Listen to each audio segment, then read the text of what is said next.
is some fire intro music. How about that? Shout out to Spy Hunter 2 on the PS2 with that awesome theme. So, hey, what's up, guys? Welcome back to the 50th episode of Gamer Quotient Gaming Academy. It is our technically our 1 year anniversary. We released this podcast about a year ago, and we're still here. We're still crushing it. So, if you guys were on this journey this whole time, fantastic. I love it. Love your support. We appreciate you showing up in chat, kind of sharing your thoughts, hanging out with us in our Discord, kind of just being part of this community. So, very happy. I'm very excited to do more for you guys. But tonight, it isn't just any original class here. This is the 50th episode of Gaming Academy, our 1 year anniversary special. And for a whole year, we've been grinding the XP together. From breaking down gaming history to diving into rumors to shining a spotlight on the quirks of gaming culture. And just like in every RPG, tonight marks the end of our first run and the beginning of what I call the new game plus. Now, we've stacked a syllabus to celebrate. Ace is bringing the heat as always with the tech. We're going to hit the archives with This Week in Gaming History. Nick's got the latest and quick bites in the rumor mill, just like, when we started in the beginning. And of course, we'll wrap it up in a special anniversary edition of the final boss, New Game Plus. So guys, grab your textbooks, sharpen your pencils, and let's level up together because Class 50 starts now tonight. With that said, happy Tuesday, everybody. Let's introduce the faculty for tonight to know, why wait? Just throw everybody out here. Come on out, guys. Damn. Why wait? Why wait? Come on out. Come on out, yeah. y'all. The big 5-0. I have a Kool-Aid Man video just going through the whole. Yeah. Oh yeah. That'd be cool. Some things to do in season 2. So guys, it's been a year. And it went by super quick in my opinion, but how has it been for you guys? I guess what's your thoughts on this whole year? I mean, I'm right there with you. It feels like it's went by in a blink, but looking back, you actually managed to cover a lot. Yeah, a lot. And we tried a bunch of different things out too, which is a lot of fun, and met a lot of new people in chat, which has been fantastic. Yeah, I mean, we have over 50 episodes. We got a few study sessions in there that don't count as an episode, right? We've had a variety of different guests on the show, and hopefully they come back next year. And hopefully they have us on their channel. I know that No Shoes, Jace from No Shoes, wants us to be a guest on his playthrough sometimes, and that'd be super fun to collaborate with those guys. So yeah, that'd be sweet. Yeah, we have our own Bellingham crew of nerd streamers, I guess. So I'll be honest, man. Like the whole reason I wanted to get on this and be a part of it with you two was just the best parts of the industry for me as I was working in it for so long was really the people in it and the community that kind of comes from it. Spending a lot of time in the stores, just talking about games and what people love, what they're interested in. Like that experience has always been the forefront of my mind of what I enjoy about the industry, just sharing those experiences and hearing what other people like. So this has been a great cathartic release for me, just to not only talk to you two, but the people in chat about their memories growing up, the nostalgia we feel for certain titles, being reminded of some utter trash that we used to play too. It's fantastic. And I'm just glad that our own little tiny community here, will only grow, but just hearing more from people. Yeah, it's like going to the store and you look down the cereal aisle and you see that old sugar sawdust you used to eat back when you were a kid, and they're like, yeah. Yeah. And then every once in a while, just kind of going I'm an adult, but I still really want to buy that box of Fruity Pebbles. Yeah. Well, you had Fruity Pebbles. I had colored rocks. Oh yeah, no. My parents were all about we bought brand names. We didn't have the offshoots there on the south side.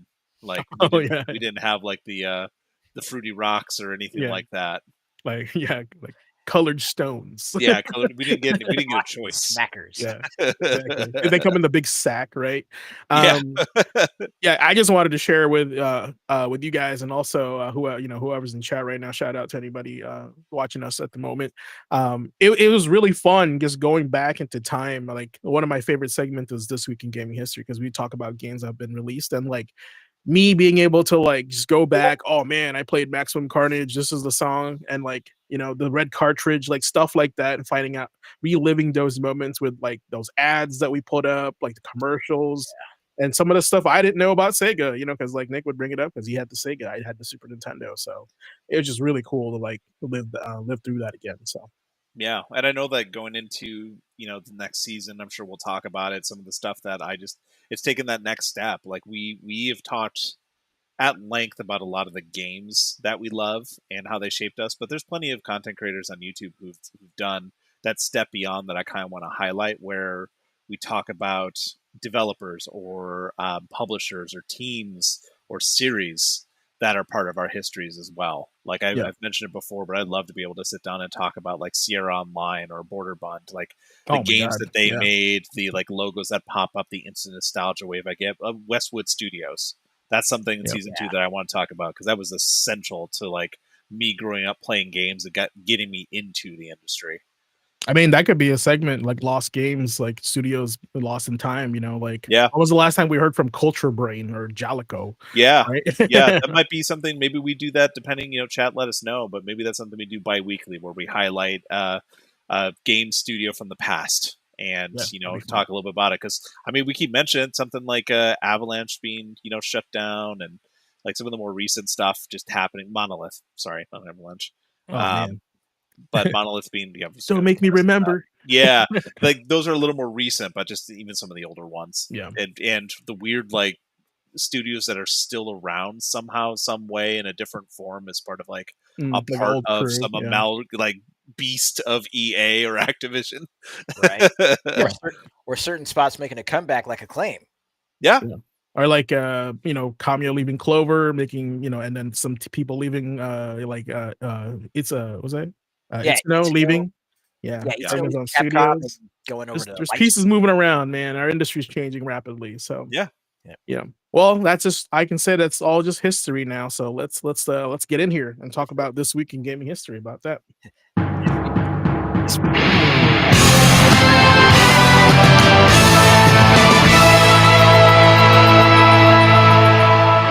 All right, guys, let's hit the books with this week in gaming history. Here we look back at legendary releases, forgotten gems, and milestones that shaped the gaming industry, all falling on this exact week. This week is September 21st all the way to the 27th, from Sunday through Saturday.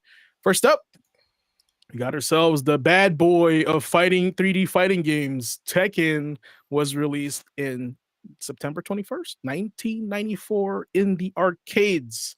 This is where it all started. Oh boy.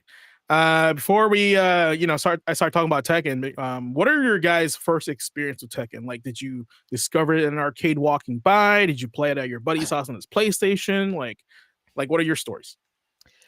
Yeah. My first time discovering Tekken was actually in an arcade. I remember it was one of the two back-to-back summers where I got stuck in Vegas. But That sounds like a story for another time too. I got to hear about that. Jeez. brother, you have no idea. But one of those summers we actually stopped on the we actually were coming out of California and we stopped on the border at the border casinos in Prim, Nevada. And it was the Prima Donna Casino we stopped by. And on the way to one of the roller coasters, I saw a Tekken arcade cab. And I was like, Tekken? Yeah, what was that? And then I walk over, and this is literally the attract mode, the screen. Like, this is literally the first thing I ever saw at Tekken right here was Kazuya fighting Paul. And I'm like, not quite Ken and Ryu? What? Yeah, one's wearing red, one was wearing white. Yeah, I understand. Yeah, I understand the visual.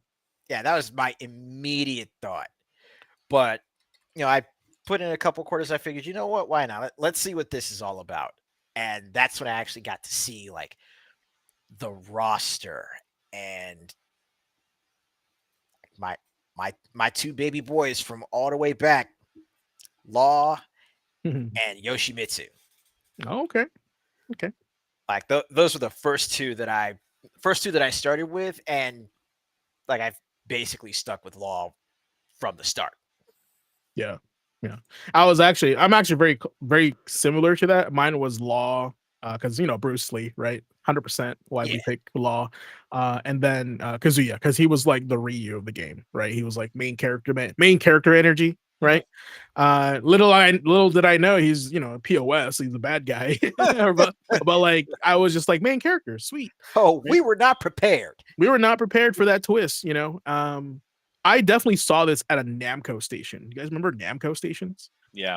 So Namco stations are like Namco arcades. They're like mini arcades that have sit down machines.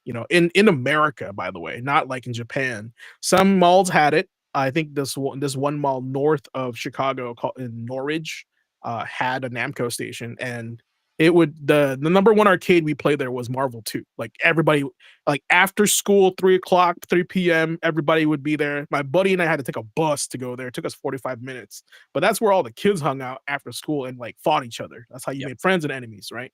So, but they had Tekken over there, right? And I was like, oh, cool, like 3D fighting game.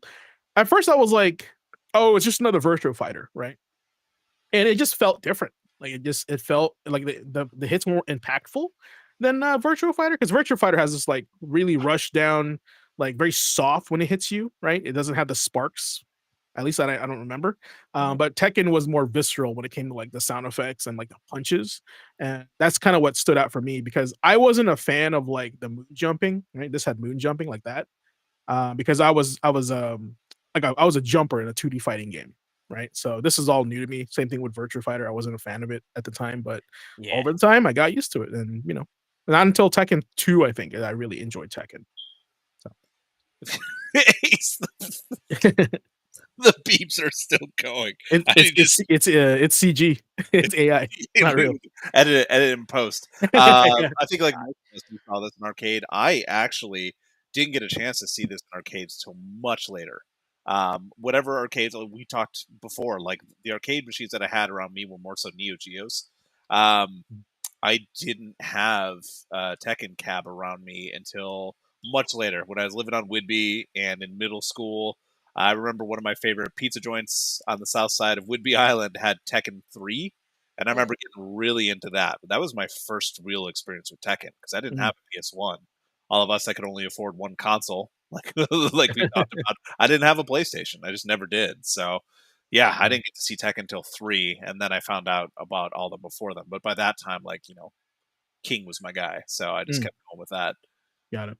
Yeah, I remember. Speaking of Go ahead. this though, like, just gotta say, I think Tekken 1 still has the best cover art of all the Tekkens. Like, looking at the later ones, they're definitely, like, of the era. Feel free to fight me on that. There's something about this OG, a little bit jank 3D that they Like have with the the like the rip pyramid. They call it the pyramid. pyramid with Yeah. the big What I don't get is like why is Jack like this ominous figure in the back? Yeah, right? Why I'm like, not? what? He's just You got know? that aura. Yeah, I figured it would be like Heihachi because he's like the last guy, right? But no, it's just Actually, I Jack. don't mind the Tekken 7 cover, but Yeah. I think the OG one is still probably my favorite looking at that lineup. I like I know. 4, but you know why I like 4, right? Go ahead. But I Did you mean, see that's oh, just I it w though. That classic lineup, right?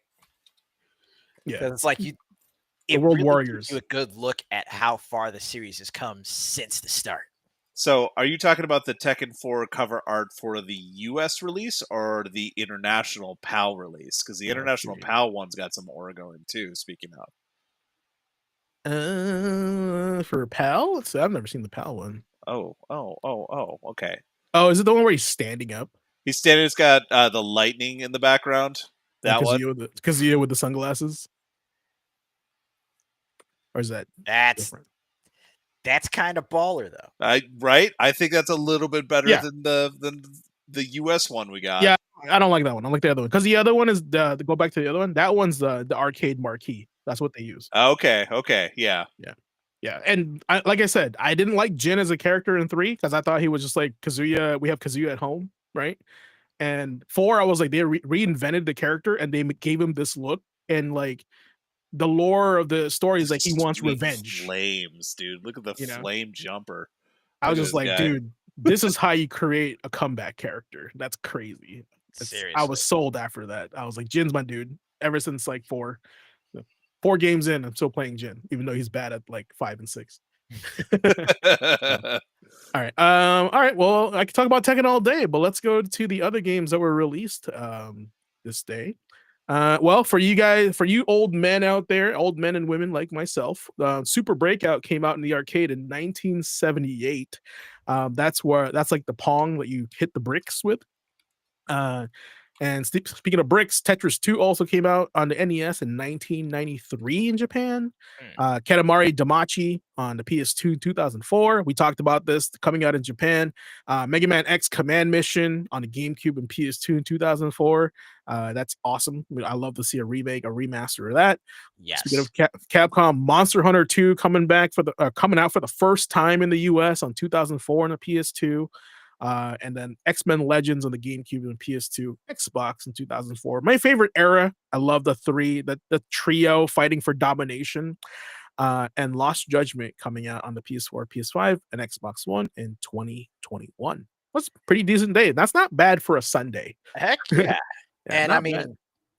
like, just, since I didn't even because I slept so hard earlier, I didn't get a chance to get around to marking any of the games I wanted to talk about. But X-Men Legends, though, like, this was already an era where Marvel had some killer games on the home consoles, right? Stuff, especially stuff like Spider-Man and Spider-Man 2. But with X-Men Legends, when you got that solid, that Diablo style action RPG,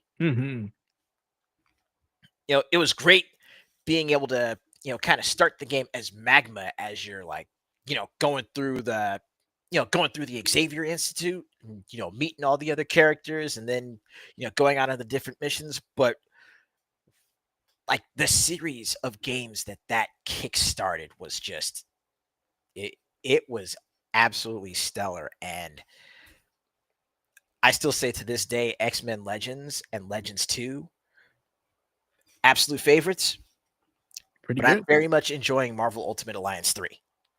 Yes. I mean, all of them are pretty good. And as you say, like Andre Venom 95 in chat is saying that, Marvel in the 2000s was cooking, and they were still a comic book company. They weren't an MCU yet. Right. And then Jago said, they were still reeling from the bankruptcy. Like, that's why they got bought out to make sure that they survived. And they eventually started making movies, like, in the 2010s or whatever. So, and you're right, X-Men Legends 1, X-Men Legends 2 all eventually branched off to like other games, like, Marvel Ultimate Alliance, which I think is should be quoted as an inspiration for the Marvel Avengers game, because if you look at it philosophically on paper, it's the exact same game, just prettier, and it's like 3D models, but the method of the game is exactly the same. So, I can see that. Yeah, no, that's what I tell people. Is like, honestly, if you like the Marvel Ultimate Alliance games, like Marvel Avengers is like the same, like in concept. It's just like a different game, like but you still go to room beating up stuff, right? And you have co-op stuff with your partners and stuff. Yeah, it's all right. Speaking of no shoes, wow. Speaking of devil, he shall appear. Good to see you, man. Good to see you, buddy. Wouldn't be an anniversary without me breaking my breaker. Oh, is that already happening? Dang. Yeah, apparently. We're just so charged with number 50, my boys. All right. Speaking of what's to come here, Nick, this is all you, man. On the 22nd, Halo 3 ODST on the PC and 360 in 2009. I wanted to give this a shout out because of Helldivers. Yes. They made it back in some way or form on a Sony platform. That's crazy. But to be fair, Helldivers is now available on Xbox, so that's amazing as well. So, welcome back, boys. Welcome to the front lines. What is everybody thought? Everyone's thought hearing this news of Halo 3 ODST. One on Helldivers, but originally this was not technically Master Chief you're playing. So what was everyone's thought about this too when this was announced? And you're like, whoa, you're not Master Chief? What's this about? The fact that it wasn't Master Chief is actually like one of those things that really took me by surprise. Because I mean, even though I hadn't played it much, the little bits of time that I spent playing Halo and Halo 2, especially my friends that had Xboxes, like I had a lot of fun, and I saw Halo 3 was doing it big, and then ODST comes out and it's like, what? It's not Master Chief. They're actually branching out, and that alone caught my interest because I wanted to see how they were expanding on Halo with this, with this different set of heroes. Yeah. Now that was kind of my thing too. I was kind of shocked. I was like, who is this? Not is this one? I was like, is this like a DLC episode? Like, back in the day when you buy Doom and then you can get the expansion to Doom, like in the old PC games. I thought this was an add-on to Halo 3, not its own game. I had to be like, well, what Nick was saying, like when you work at a game store, people educate you on stuff that you don't know, and I was like, oh, okay, it's a different crew. It's not Master Chief. You're an orbital drop shock trooper. That's what ODSC stood for. So, you know. If you don't mind sharing the screen while we're talking about this, I want to play the reason I fell in love with this game, which was the live action trailer they did for the ad campaign for ODST. Still to this day, probably my favorite piece of Halo media ever. And I was a big fan of like the Halo 3 Believe campaign that they did for that, but ODST gets you into it. And this is still fantastic to this day. This is like the live action we should have got. Like this feeling of being the shock trooper, what it means. It is awesome. Absolutely amazing. Whatever they were doing to market this time, firing on all cylinders. So I was definitely part of that crew after playing Halo 1, 2, and 3. I was like, I don't know if I want to play a game without Master Chief. I know they're trying to like do some different stories in there. They want to get out of that and kind of get, unstuck from being only in, Master Chief's boots. I was hesitant at first, but I dug the vibe kind of running around the city at dark, being the shock trooper, being a normal like soldier. They really like leaned into it. Also, it has Nathan Fillion doing one of the main voices of Buck, who ends up showing up again as a Spartan in Halo 5. So it was kind of a cool like through line, right? Okay. So I loved the writing in it. It was a lot of fun, but for me, it was all about the multiplayer modes. Kind of, I don't remember how many hours I spent on this game, but ODST really got me into wanting to learn more about Halo as a whole. Mm. It reminded me of that time in gaming when you really had to go outside of the video games to get more of the story because there was so much like extra media being Yeah. made, right? The books, the comic books, the little side stuff, the stuff that annoyed me about Destiny having to have an app for the story. I was happy to do for Halo. So that's me being, like definitely hypercritical a little bit, but if you wanted to follow up with, you could. But like I said, seeing this trailer, man, that's what sold me on it. It nailed the vibe right away. It got you interested in it, and it really made you feel about being, a regular soldier, not the super soldier we knew. So I thought they did pretty well. No, this is cool. And I think it's a good what do you call it, exploration of the world of Halo. Like it's not just about Master Chief. Like there's other stuff happening outside of his environment, right? Like this is like the lore, like expansive lore to the Halo universe, which is cool. Um, and yeah, and I think like these guys coming back in Helldivers, I think this should ignite a little bit of interest back into Halo. I because like we have to think about it, we're kind of catering to a whole new generation of gamers, right? So they're probably seeing this as a dated first person shooter. They don't understand the lore. They just see it as it is what it is. Mhm. But like, why did we fall in love with these games, right? Because we like the world, we like the gameplay, we like the characters. So hopefully those guys can kind of like revisit those and see these games in our eyes again, like as another chance. Yeah, I mean, to be honest, it's been said multiple times, but Halo really, or sorry, Microsoft really dropped the ball with like Halo, with Helldivers doing as well as it was, not Yeah. having an ODST version out sooner of their Yeah. own. Like, absolutely should have. Super happy it's in there now that Era had brought that together and worked with them and got that into the game. It's super cool, but it's like, man, just seeing what we could have had, kind of thing. It was such like a match made in heaven. Yeah, it's like, why not? Like, and I think instead we got Halo Wars, right? Because RTS were still kind of, Which is, interesting at those the are time. great games Yeah. too. Like if you haven't played them, if you're a fan of RTSs at all, those ones were great. And it started highlighting some of the things that I had issues with how Microsoft was handling the entire franchise. Because a lot of the like really cool stories or characters that they had in Halo Wars, basically you had to play Halo Wars to get some of the stuff they were calling back to in like 5 Mhm. and bringing up these characters or things that happen. You're like, well, if you didn't play the game, you don't quite get it. It wasn't a complete like drop the ball moment, but it was just one of those times where it's just like it felt like a disconnect. It's like you could have done so much better with this. Yeah. You could have done. There's so many cool things that just, meh. Like you said, drop ball, Yeah. right? All right. Other games that came out on the 22nd. Well, RE3 Nemesis on the PlayStation in 1999 in Japan. Mega Man 9 coming out of the Wii in 2008.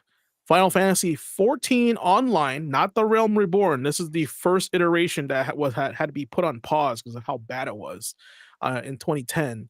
And then Dark Souls began its release on the PS3 in 2011 in Japan.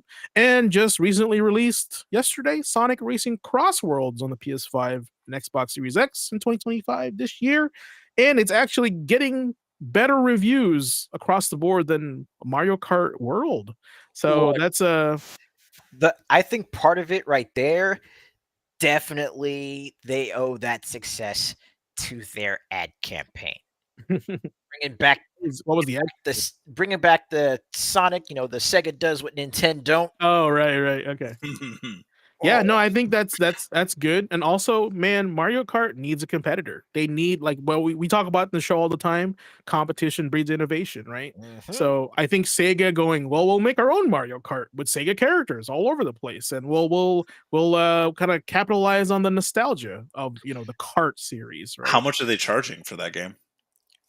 Oh, is it 49 or 59? Let me Let me check. double check real quick. Man, because honestly, if it's plays a little bit, even as solid, but it's that much cheaper, it's like, bro. Let's see. Crossworlds is currently going for drumroll, please. Here. Perfect.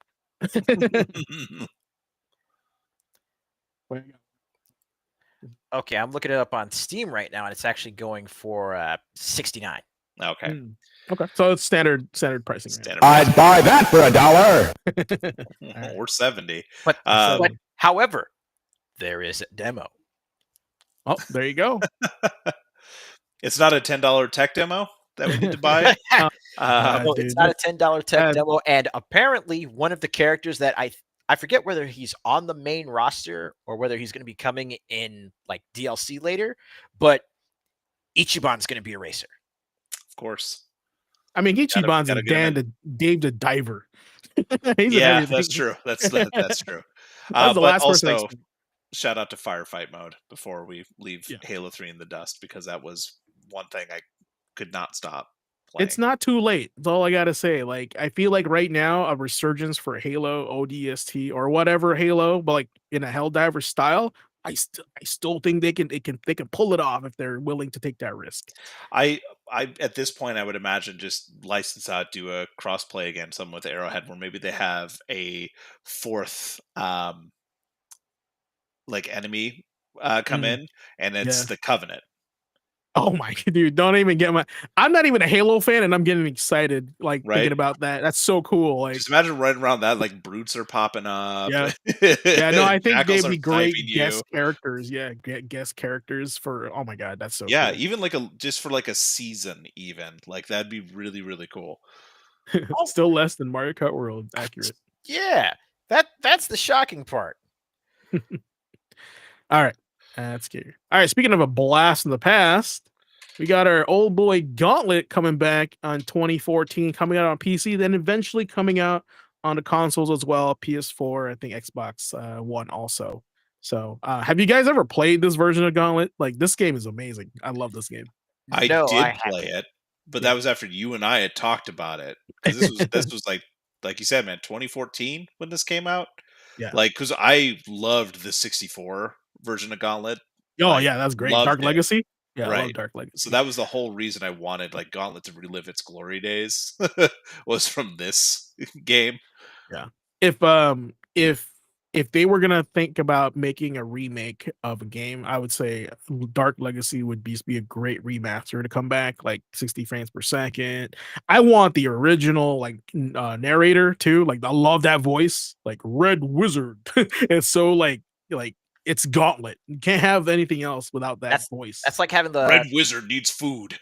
Yeah, That's exactly. like having the announcer come back for KI or having Tim Yeah, Kitzrow come back for exactly. NBA Jam. Exactly. Like it's like part of the game itself. But yeah, it's pretty true to form from the standard old school game. Like it's definitely more of like the old school, not Dark Legacy. And they also did Seven Sorrows, which is like a God of War type game as well. But this is kind of more this is like a remake of the OG Gauntlet. Done right, in my opinion. This is guess what? Arrowhead Studios. They did Helldivers. So they know their audience, they know their games. They probably did research on like what made Gauntlet fun, and they kind of capitalized on it. So I believe in them as a dev. I even I can see that. they made Helldivers 1 after this too. So I can see where that came from as well. So pretty cool. All right, you guys have any stories on Gauntlet? I told you guys in chat, Gauntlet was my accidental first game on Nintendo. So just because my cousin had it or my stepbro had it. Oh yeah, like I haven't played it much since Dark Legacy, but well, let's see, since Dark Legacy and of course since the arcade port for Dark Legacy. But yeah, Gauntlet was one of the earlier games I played on the NES as well. And Yeah. yeah, You know what's crazy? I think if they were to remake Gauntlet now, I think it'd be like um what is that? Vampire Survivors. Oh, if not that, if they don't go old school with it, I'd say Yeah. it would be a roguelike. Oh, that too. That's actually that more acceptable of a theory than mine, you know? Well, just So kind of looking at it reminds me a lot of just like a older version of like what Hades eventually kind of was. yeah. Yeah, Hades you're being right. a little bit more active, but Yeah. that's what I could see them doing with it. Like Matter of I'm fact, fine with that. I'd be okay with a Gauntlet that has like the Hades style, Yeah, like and you like go back to the maze and fight again. do that, but have still like your 4-player team co-op. Yeah. Yeah. And actually check out this game called Sworn. It's supposedly like Arthurian legend, like King Arthur, but it's in like the style of Hades and it's multiplayer. So check that out, chat. It's like a very under like rated game. If you like Hades. So and also multiplayer. So okay. all right. So other games that came out on the 23rd. Sonic CD on the Sega CD in 1993. That's the best thing about Sega CD games. You just add CD at the end of it. So uh, Star Fox Adventures on the GameCube in 2002. Warriors Orochi 2 on the PS2 360 in 2008. Forza Horizon 3 on the Xbox One 2016. The Surge 2 on the PC in 2019. A little fun game that I don't think gets enough recognition was ActRaiser Renaissance. Came out on basically everything in 2021. And then what do you call it? Castlevania Advanced Collection on the PC, PS4, and Switch in 2021. So what are we watching here? What's this? Forza Horizon 3. So I wanted to bring it up really quick because I still buy the Horizon games. Okay. I remember when the first one came out, you're kind of up in like the Colorado Rocky foothills. It was definitely a different spin because I'd played plenty of like Forza Motorsport and Gran Turismo. I'd done a lot of like the true to form, very like realistic racers. I loved the Horizon series because it didn't take itself too seriously. They kind of made it out of festival and had just like music in the background. So it was like a music Mm. festival with like car races. So it was just more fun to play. And it was really hard for me, honestly, to go back to the regular series. As a fan, like I grew up around cars. My dad and my brother are both mechanics. I've always had appreciation for them. Yeah. I could not tell you how they work. My brother's a mechanic. It doesn't compute in my head, but playing these games, I still like just loved playing the Horizon games because of just how it felt. Like this actual like driving through here, they're still really That looks good. nailing the open world. They're Yeah. still nailing the graphics, and every single iteration goes to a different part of the planet. 3 was in Australia, which is really cool. So you got these really wide open areas, some, like on the beach, and then some desert areas. I just wanted to highlight because I still think it is still fun to play. like across the board. Every single Horizon is just good. It's just Hell fun to yeah. play, and I've added so many songs to my Spotify playlists just because of this video game series. There's times when I go work out at the gym and I throw on like the Hospital Records radio from the Horizon games and just listen to that. Like it just gets you pumped and going. But also, following a lot of other game series, the next one sounds like it's rumored to be taking place in Japan. I'm excited, So especially if they like do a lot more of drifting or like downhill racing, like Initial D stuff. I'm in, bro. Oh my I'm in. right. god. Imagine if they actually had some of the tracks, quote unquote, from Initial D that you could do. You know, people are going to be throwing together the AE86 and just Yeah. drifting around Or like fools. that could even be like some sort of pack later, the Initial D pack, right, or something like that. Yeah. I think that's a great idea. Or they could even do Tokyo Drift pack. Like, there's so many inspirations they can grab from. You know, There's that will already get plenty of to buy. people that certainly do liveries that make it from some of your favorite like animation or anime series, like cars that you recognize. So Mhm. they're already in there, but now they could do some more official stuff with it. Absolutely. So Yeah. That's cool. And I'm glad that Forza's coming onto the PlayStation family because, like, what was the last time we heard from Gran Turismo? Like, nothing really, right? yeah, they Right. just had a new update recently for their most recent Gran Turismo, but it's still like for me, there's nothing wrong with it. Certainly, if it's what you're into, that's Yeah. fine. But it just feels like an elevator ride to me. I'm just not excited to play it.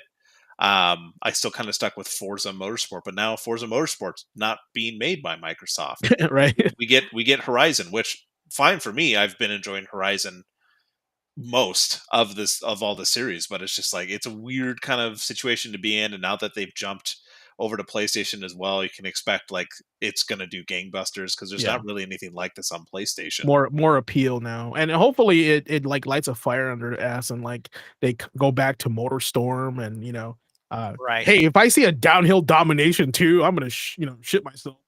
Crazy. Okay, real talk though, with the next Horizon, I need to see the Mach 5. Oh yeah, that could I need to see Mach 5. Ace is buying that DLC 100%. He absolutely is. Yeah, Mark. See that, chat? This is how you get somebody that don't play racing games. You just put an anime car in a racing game, they're gonna play the game and then make it the DLC. So, and Dioxide then, did a video on like some of the Initial D stuff, like the editing on it's just like people go crazy. This is Horizon 4. I love it. 86 Um, Trueno. Oh, that is dope. Yeah, the scan lines, that's a mod, 100%. That's great. But the fact that you can just like take this car, that's what I loved about Horizon is you take some of these cars and you could just pump the craziest upgrades into them and just have them be the most ridiculous version of that car. My Yeah. favorite was a buddy of mine. I had just started playing and he put tons of time into Horizon 3. He ended up like finding this old Mustang that he made into like a super S ranked car by just shoving a bunch of mods into it, and he was like literally shooting across the sky. It was so fast, as I could barely keep up in my like class like D car. It was just frustrating, but it was so funny at the same time because he literally was like popping upside down and stuff. It was just Well, he was it can be hitting fun. he was hitting the Skyrim macho madness. Yeah. Yeah. No, this is awesome. Yeah, no, and you know, like I said, I'm excited, looking forward to it, what they come out with, you know, because I feel like they'll do it right, and they I feel like they know they have to add those things in to get more people to be excited for these things, you know. So it's like having like a movie character in a fighting game, right? Having this like the cars are the characters. All right, let's go to 24. Speaking of Monolith Studios, guys, I had the honor, along with my coworker during the time, to is it beta? I think it was. I don't think it was a beta because they were asking us like if we had fun, like a playtest. That's what it was. A playtest of Scribblenauts, not Unmasked, but the originals. No, Scribblenauts Showdown. at Monolith Studio. So that was a while back. And this one specifically has Scribblenauts integrated with the DC Comics universe, like Batman, Superman are all there, but kind of more of the same game, just more characters. And if you guys don't know what Scribblenauts is, it's a super fun game where creativity is your weapon. Like if there's like a riddle, like, hey, you need to get this girl across this bridge, Scribblenauts will you write it in a notebook, like a death note, and then it comes to life. It's just your imagination helps solve the game, which is super cool. Let's see, pull up here. So modern, more kid-friendly Comic Zone. Yeah, exactly. And I think like in the Wii U, this was really cool because you could draw it. Yeah. And also on the DS, but like for those that didn't have those things, like you can just type in what you want, and usually like the things that you create interact with each other. Like if you put like thief right up like a guy with like a in a hoodie will like show up in like in a mask, right, like typical robber outfit. Then you create a cop, like the cop will pop up, and then like it'll start chasing the thief, like because like it has its own built-in AI that like recognizes like these like relationships with the meaning. That is so cool. That's super fun. This is definitely one of those games like I would love or wish I had when I was younger, but I would love for like my own daughter when she gets old enough. Just like the creative problem solving you can do with it. Yeah, there's been some. Yeah, there's just some really cool stuff you can do with it. It was just a cool idea, and like you said, having the Wii U, this was the kind of game where it would shine. Being able to actually draw on it, like that brought that second screen thing to life. Really, it was really made for it, which is too bad that the Wii U just didn't do very well.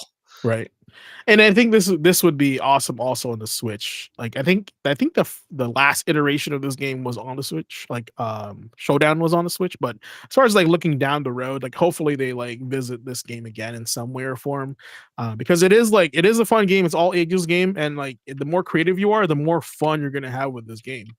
Right. So it's like it's one of those games that's like its limitation is your imagination, how to solve these like puzzles and stuff. See now Deadshot's fighting Batman because they created Deadshot. So it's stuff like that. That's like you can see like interacting and stuff like that. And sometimes they help each other too. Like it really just just depends. So it's super, super great game. Let's see here. What else on the 24th? All right. Art of Fighting came out in the arcade in 1992. Mist on the Mac in 1993. Man, the 90s, crazy. Baldur's Gate 2, Shadows of Amn on the PC in 2000. Eco, PS2 in 2001. One of my favorite hockey games, NHL Hits 2002. Yes. On the PS2 in 2001. Spy Hunter as our theme for today, intro song on the PS2 2001. And I think that was like guest starred by The Rock also. Okay, listen. You ever hear a song where, like, the moment it starts up, you just kind of make that face, that face that you just instinctively make when you're like really just vibing with the beat? Yeah. That was what I was doing with that Spy Hunter track. I was just like, yeah. Hey, security, good to see you in chat. Making the groovy stink face. Yeah, like the pouty lip, like yep. Now it was pretty good. When I was searching for music, I was like, wow, this is awesome. Like I don't remember listening to it. I was actually thinking about putting the old song, which is just like what is it? Is it like old like something gun? Is the original of the song, a composer of the song or the name of the song. But yeah, and it sounded really good. It had a little spy theme to it, Spy Hunter. I would absolutely just I off topic for this, but just watching this gameplay again, just how much I would absolutely do an NHL hits night if we need to. I loved this game so much, dude. So many late nights playing with my friends, especially because you could like make your own character and have the really shitty names, like, and the announcer would have to shout out the names while you're like scoring or fighting, and just some of the like names. I have to look it up. There's some like really great terrible names that you can get this guy to like shout out as you're playing. Yeah, like I said, like I'm not a big sports game fan, but you add a little bit of arcade into it, I'm all about it. Like that's all it takes.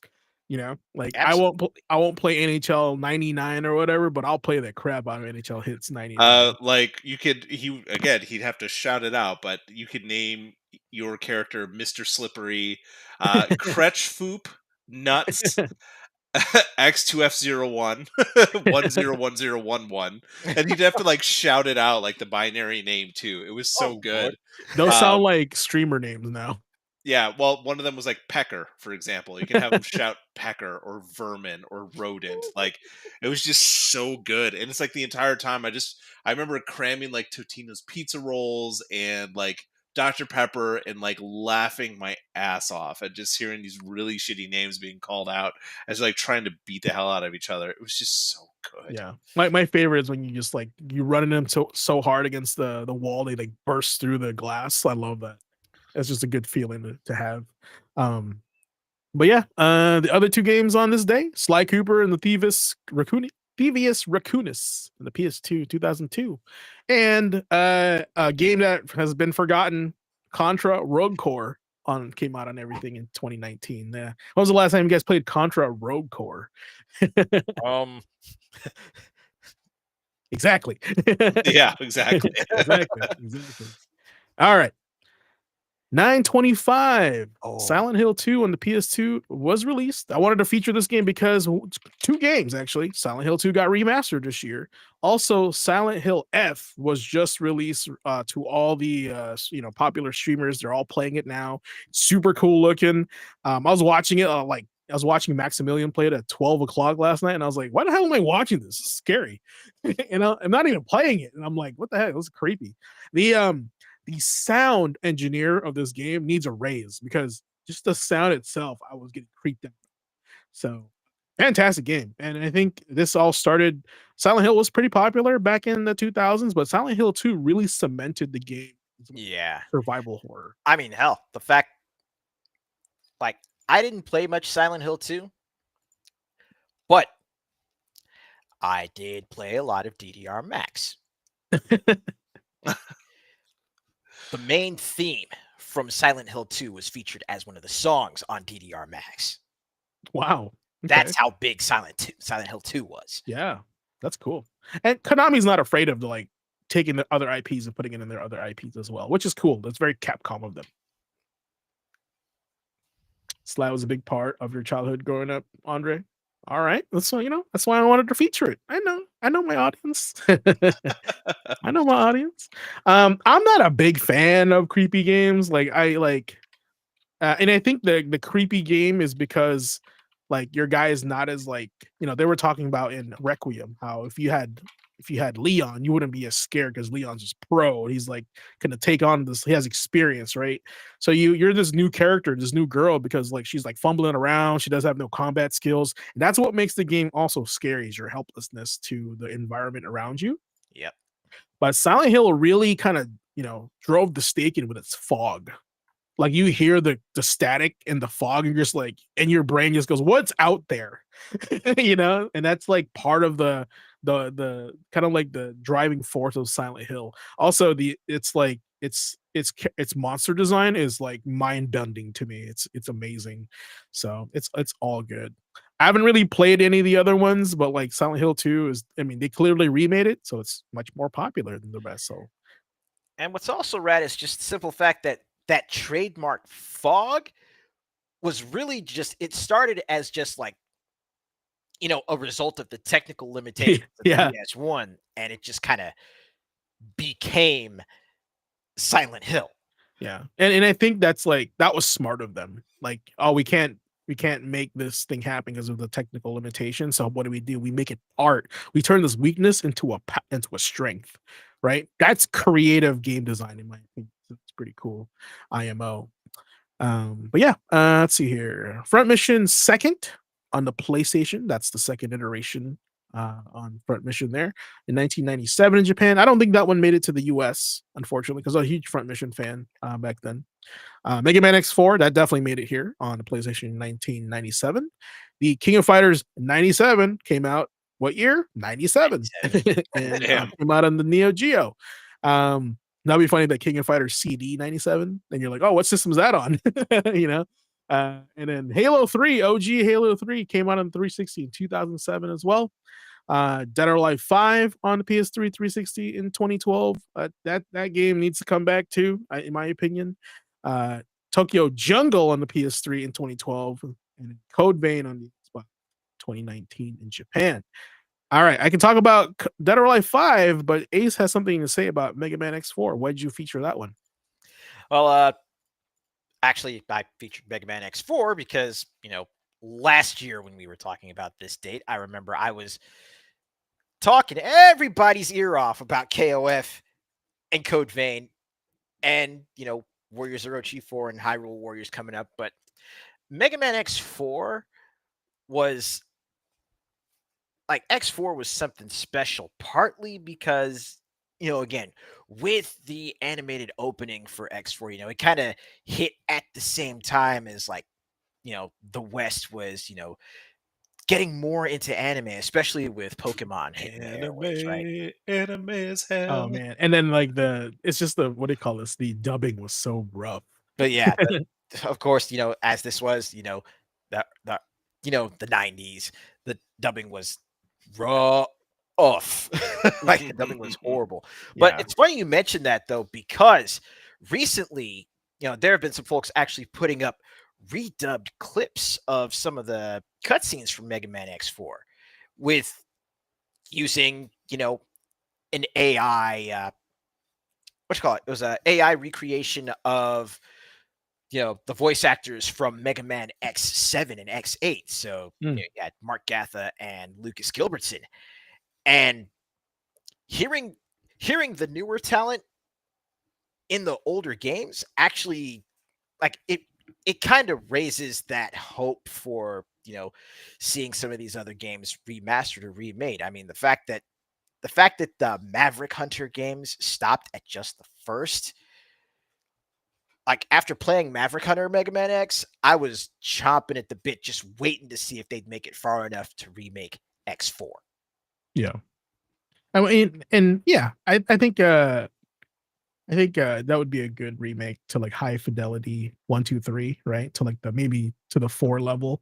I actually personally like the 2D Mega Mans better than the 3D Mega Mans. But and we talked about this in the show a lot. It's more expensive to do pixel art than it is to do 3D models, especially now. Yeah. Right. So I get it, but it's just something about pixel, high definition pixel art is just wow, this is artwork, it's so good. Especially, I forget which stage it was, but there was this one stage in, I think it's either X4 or X5, where you're fighting your way up this spiraling tower and just seeing it is X4. I remember now. It rotates, yeah.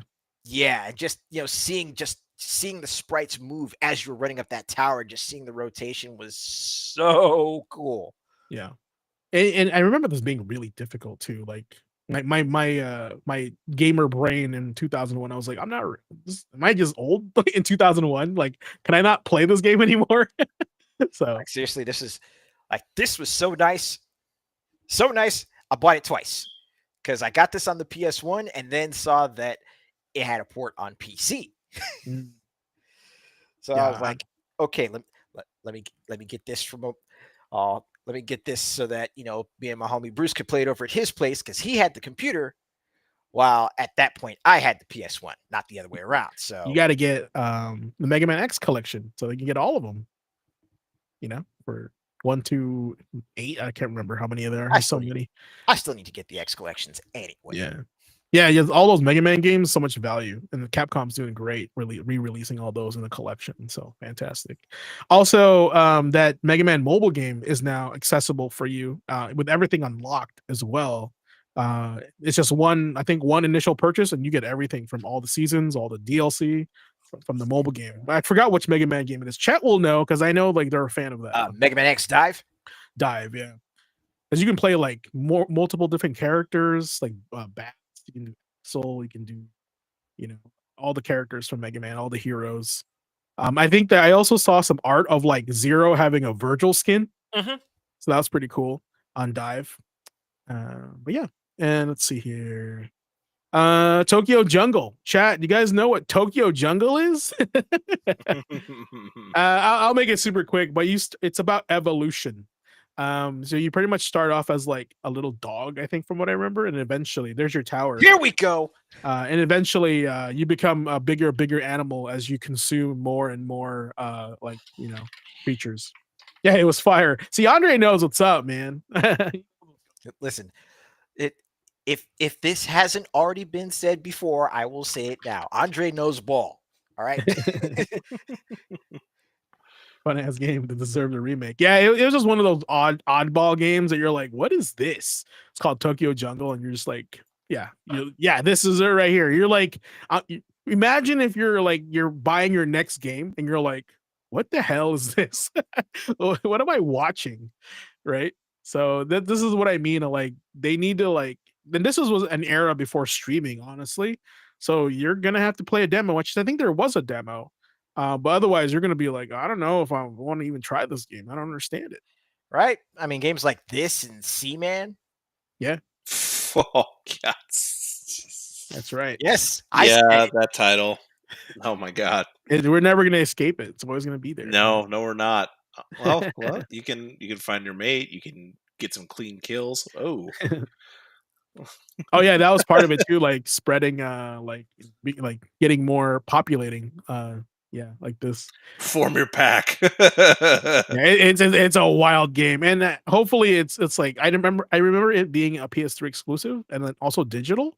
So hopefully it made it somewhere form on the PS4 or something we could play now, because it's kind of be lost in the PS3. No, it's like PT, man. You're not gonna get it back unless and then like a PS3 with like Tokyo Jungle is gonna be like a $2,000 PS3. Yep. Yeah, that's wild. All right. All right, next one up here on the 26th, the OG, the one that started it all, Akumajo Dracula Castle, Castlevania in the US, was released on the Famicom in 1986 in Japan. Had to grab the OG, no, like Nintendo. This is the US hand cover art, because the other one is basically the same thing with Japanese wording on it. Same artwork, and of course their cartridges on the Famicom were like horizontal, not vertical. So, but I feel like everybody in chat, if they're over 21, they know what Castlevania is in some way or form, right? We talked about Vampire Survivors; those guys had released a Castlevania DLC, and the reason why they made that game was to honor Castlevania. So this is it where it started. I would like to hear you guys' story in Castlevania. The first time I experienced this game was not me renting it, not me like playing it. I actually, my dad was going to his buddy's house, and he was like, "We're gonna go drink over here in this room. You can play the Nintendo."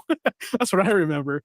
And then he had a Castlevania with a bunch of other games, and so while they were like hanging out and drinking, like I was playing their Nintendo, and I was totally cool with that, And this is one of the games he had.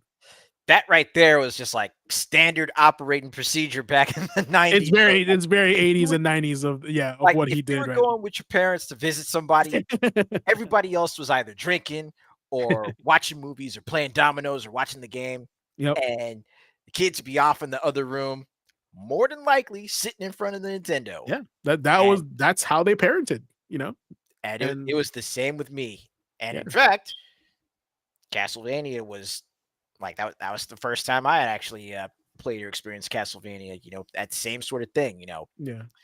I was chilling out in the other room while my parents were, visiting with their friends. And I'm like, I see the Castlevania, I see the cartridge, I get curious, and I just, I put the cartridge in after playing like 2.5 hours or something at Pinbot. I just remember being scared too about this game. It's kind of them damn fishmen jumping up out the water had me bawling. Yeah, that and the bats were annoying. I was like, the bats always like hit you when you're trying to jump across something. You're like, what the hell? And although the Medusa heads were like, they were just flying in waves, it seemed like they just followed you. They homed in on you. Like your like little kid brain was like, it's just picking up. Like, let me go. Yeah, it's crazy. I don't remember getting too far in this game either. I just wasn't like that good of a gamer back then. The jumping was really awkward. He felt really heavy from what I remember him jumping. And I just was not that kind of gamer like back then. I was a kid. I was like a smooth brain Contra gamer. press buttons as fast as possible. 30 lives. Like didn't care. Yeah. For me, it was a lot of like that. I had a Yeah. lot of Mario and Bugs Bunny. I remember having yeah. that. His Bugs birthday Bunny Crazy bash. Castle. I had Birthday Bash. Birthday I Bash. didn't Nice. have Crazy Castle, but like those were the games that I played. I even had like a lot of movies and stuff that had releases. Like I got those because that's my dad and I watched those, or our family watched those. So I wanted the NES game. No speaking for like Back to the Future being an awful NES game. I didn't realize it back then. When we got it. But yeah, I didn't have Castlevania. This was another one that was just super late. None of my friends had it. We had all just like the other standard ones. Castlevania just didn't have much of a pull in my life. Brother, I was like you when I was a kid. Like my if I wasn't renting video games from Albert Video, my friends and I literally had a cartel of like, oh, you borrowed this game, I'll borrow this game. Your parents bought you that for Christmas. My parents bought me this for Christmas. Let's swap. We'll play for a while, and that was us. Like, and it's crazy. Like kids won't experience it. Won't experience that anymore. Like they're just like their like way of trying to play games without having to buy them. Just communicating with your friends. That's wild to me that like we don't have that anymore, because when we were kids, that definitely was a thing. Just everything changing to digital. That's one of the reasons there was so much of like a lamentation about not having physical games anymore. We lost that kind of community thing that we loved, the ability to kind of like talk and share. Yeah. But I think that's one of the reasons like things like YouTube took off. It's just a way to share those experiences just in a different way. I mean, even now, as we're streaming this, right? Yeah. That's exactly what we're doing. So so we're just missing the past and talking about it. Yeah. Back in my day. Yeah. I'm like Jagos. I didn't really get into it until Symphony of the Night. So that's not a bad one to get into. But again, that was another one I got into later in life. Yeah. I remember playing Dracula X on the Super Nintendo. That was a hard one to rent also. And I was really bad at that game. I think it was like, I'm like you. I didn't really get good at Castlevania until Symphony of the Night. I think that's a whole different game. It's not really a traditional Castlevania. So there you go. Well, other games that came out on the 26th, shout out to Command and Conquer on the PC in 1995. Westwood Studios. Hello. So that's like one of my first RTSs I ever got on my PC on my 486 Intel. Super Mario 64 on the N64 in 1996. Croc, Legend of the Gobos on the PC, PlayStation, and Saturn in 1997. Sly 3, Honor Among Thieves. Shout out to Andre on the PS2 2005. Hyrule Warriors on the Wii U in 2014, and The Legend of Zelda Echoes of Wisdom on the Switch in 2024. Just wanted to shout out some games I know our audience likes and what you guys like also. I can definitely say that so cool. The day that Mario 64 came out, that literally changed the game. Yeah, for sure. Like that was like, oh my god, graphics. Oh my god, 3D Mario. That's amazing.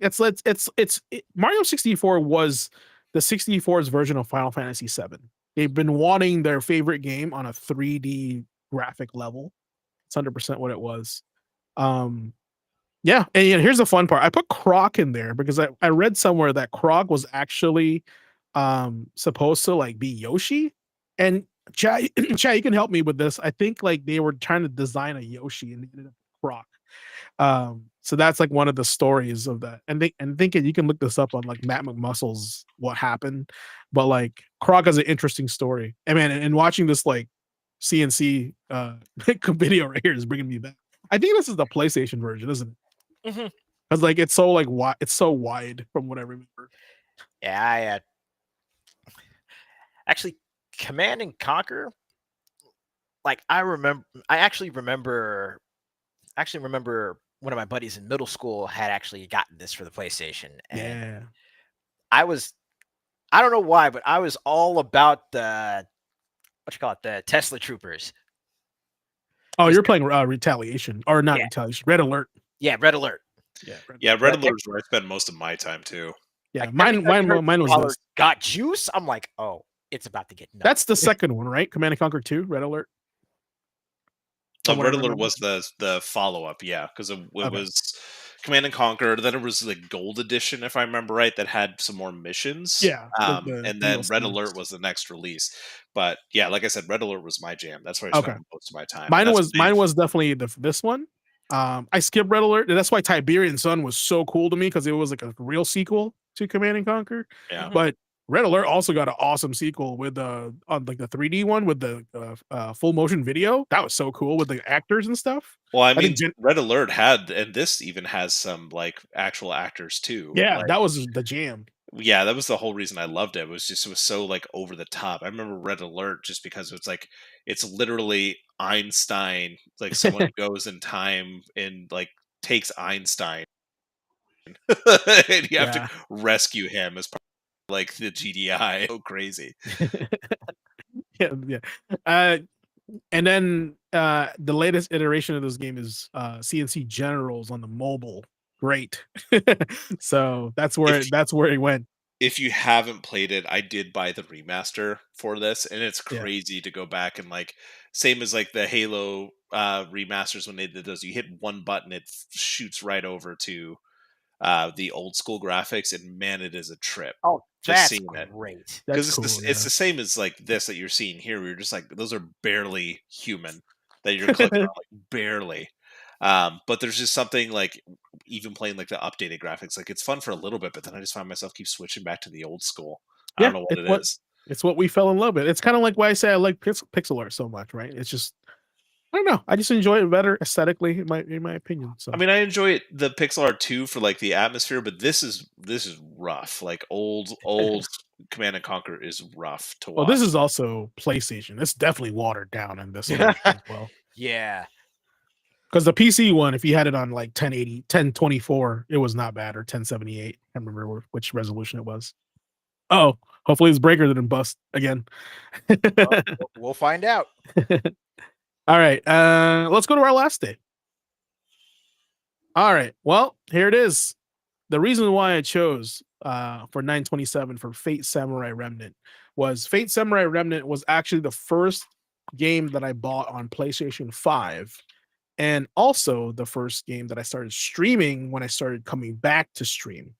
So this is the very important game for this channel, just because without this game, I don't know where I would have been, because technically this marked the return of me streaming, because I took a break from streaming for a long time, probably like 3 years, right? And I came back playing this game.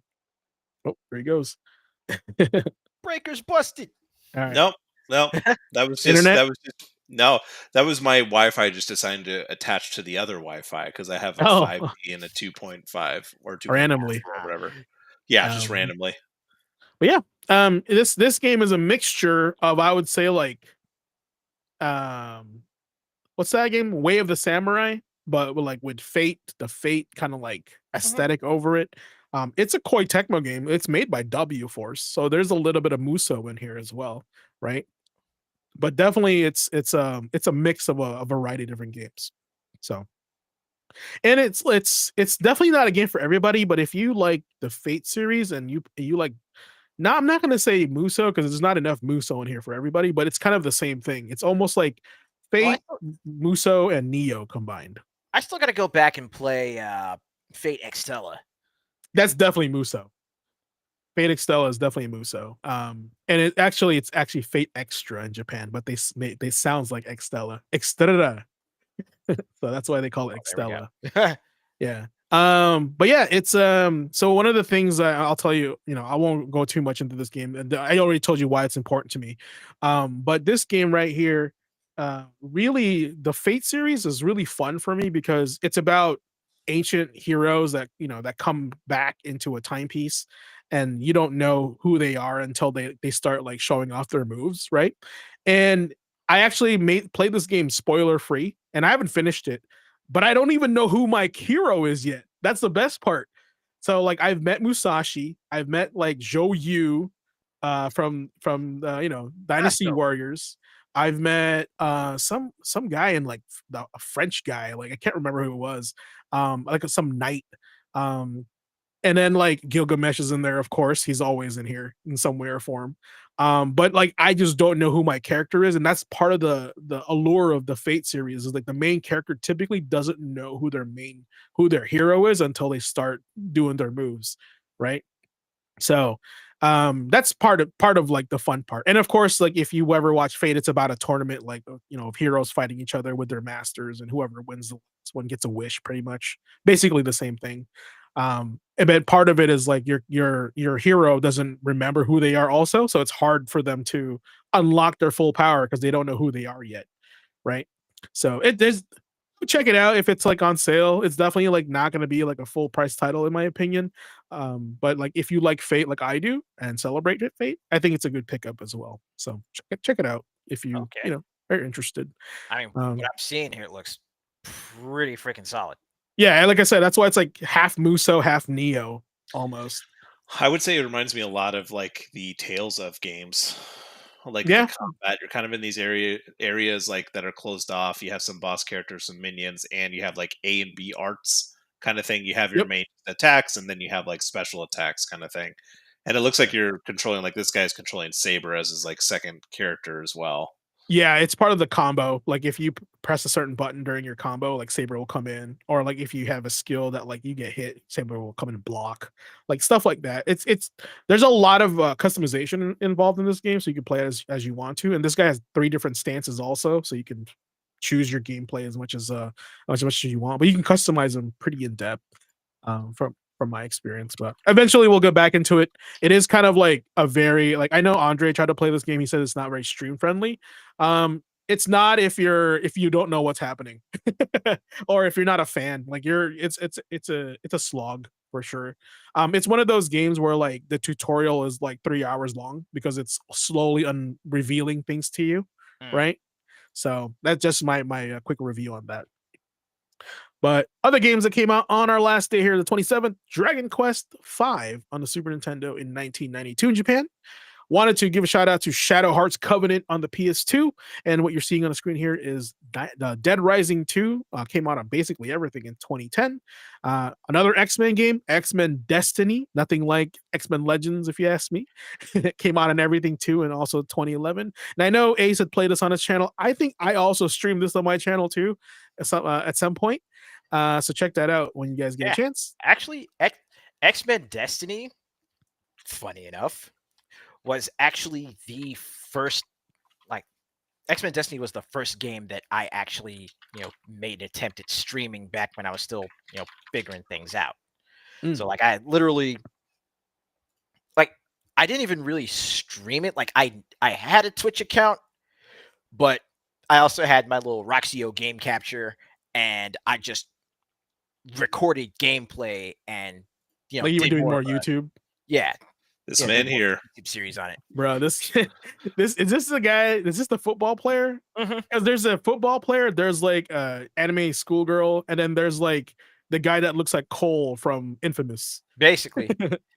Now, the kind of sad part about X-Men Destiny is that it's in high quality. It's rough. Oh wait, you actually I pulled up you, Ace. Oh my god. Let's go. But like the really sad part about X-Men Destiny is that initially it was supposed to be an MMO like DC Universe. Like it was initially being developed as, a DC Universe competitor. Create a character kind of thing. But Iceman. It needless to say, it did not take off. And what we got as a result was I think we need an HD update of Ace playing this game. I can barely read the text on it. Yeah, this is like 480, 720, I think.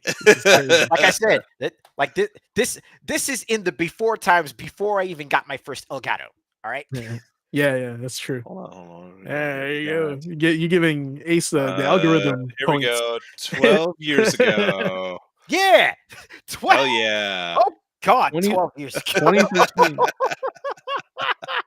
That's crazy. That is wild. Yeah, you put you leave a comment. I love it. That's good. They're gonna push it up the algorithm. There's a comment and a like too. Hey. This is meta. Watching your own streams on stream. Oh my god.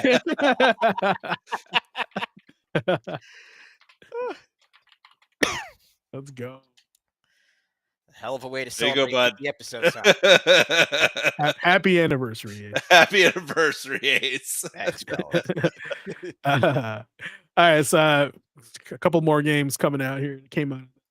Fatal Frame, Maiden of Blackwater on the Wii U in 2014 in Japan. Another game that never made it to America, but it was a game that everybody wanted to play because you use as a photographer fighting horrific spirits, and you use the Wii tablet as the camera, and we never got it in America. One of the reasons to use the Wii U tablet. That's crazy. Speaking of wasted potential, right?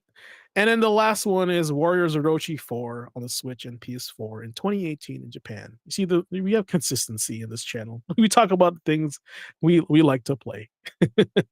We like talking about Ace, talking about X-Men Destiny. So, I mean, I feel like Ace has a direct line to Koei Tecmo headquarters. Like, hey, you got a new game coming out? I can advertise it for you, no problem. They're like, you're gonna buy it anyway. They know to give Ace a demo code for sure. He's the guy, and there's been a few. I'm not gonna lie, there has been a substantial number of Koei Tecmo games that actually came out recently that I did reach out to their community manager, get review codes, and actually play and review. So yeah, it's not too far off the mark. There you go. And I think it was like, I remember in 2013 you were like my prominent, like, because I knew you, like you were making Muso content a lot. And then the other one was Date Masamune 25, I think. Yeah, Dark Masamune 87. Dark Masamune, yeah, 87 or something like that. He was the other one, but then he like fell off. He didn't stop doing it. Life happens, right? So like I haven't really looked life out there. happened for Ace though. Look, he's still connected by an umbilical cord to this series. Like he's just maybe he's not as passionate as Ace is. Oh, okay. They don't just give review codes to anybody. Right. You have to really stick around. My man played Dynasty Warriors Strike Force. You remember that one? Uh-huh. Yeah. Only 4 people knew that in the whole that one should make a comeback too. YouTube world. All right. Anyway, that is this week in game history.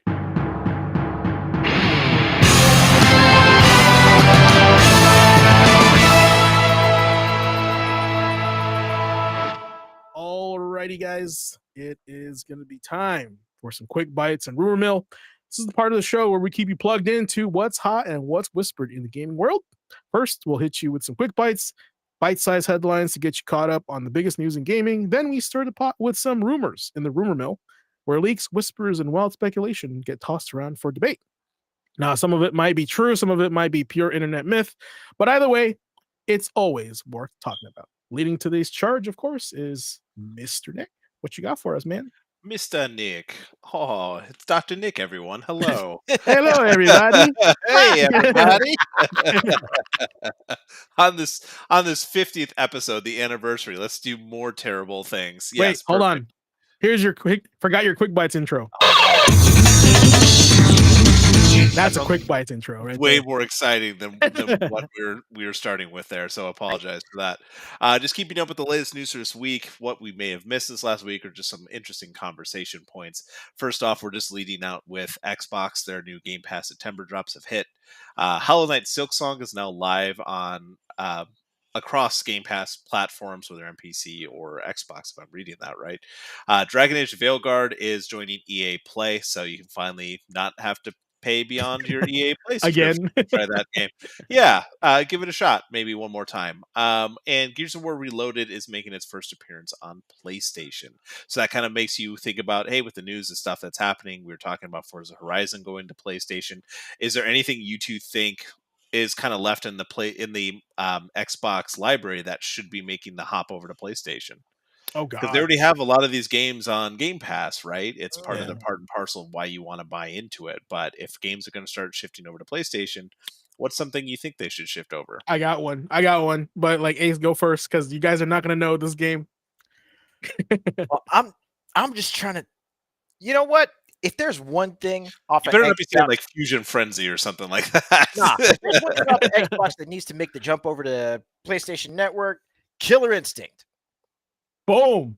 Got Yeah. him. That's not mine though, but that's a good one. That's a good one. That's a good Absolutely. one. That's a Like good one. imagine the KI 10th anniversary edition dropping on PlayStation Network for that whole swath of the player base that may not have even picked up a Xbox One at that point. But now it's like just a whole new territory, a whole new section of players that get to sit down and finally like play through stuff like not just the 3 seasons worth of content in the story mode, but the Shadow Lords online mode, revitalize the leaderboards, get all the customizations and everything too. And hey, man, if we're talking about like immaculate OSTs, like soundtracks you have to hear, that KI soundtrack is awesome. Yes. I mean, that's where our Yo Check This Out comes from. KI plus Another plug. Yes, please. Yeah. And here's the thing. You put it on PlayStation, you put Kratos in it, it's over. Brother. Insta buy. I think that's a great to But have. we have PlayStation All Stars already somewhere in the No, library. we don't. Come on, That's fake news, bro. That's not real. Fake news, bro. Soul Calibur don't count. I want Sackboy to fight Nathan Drake and Kratos once more.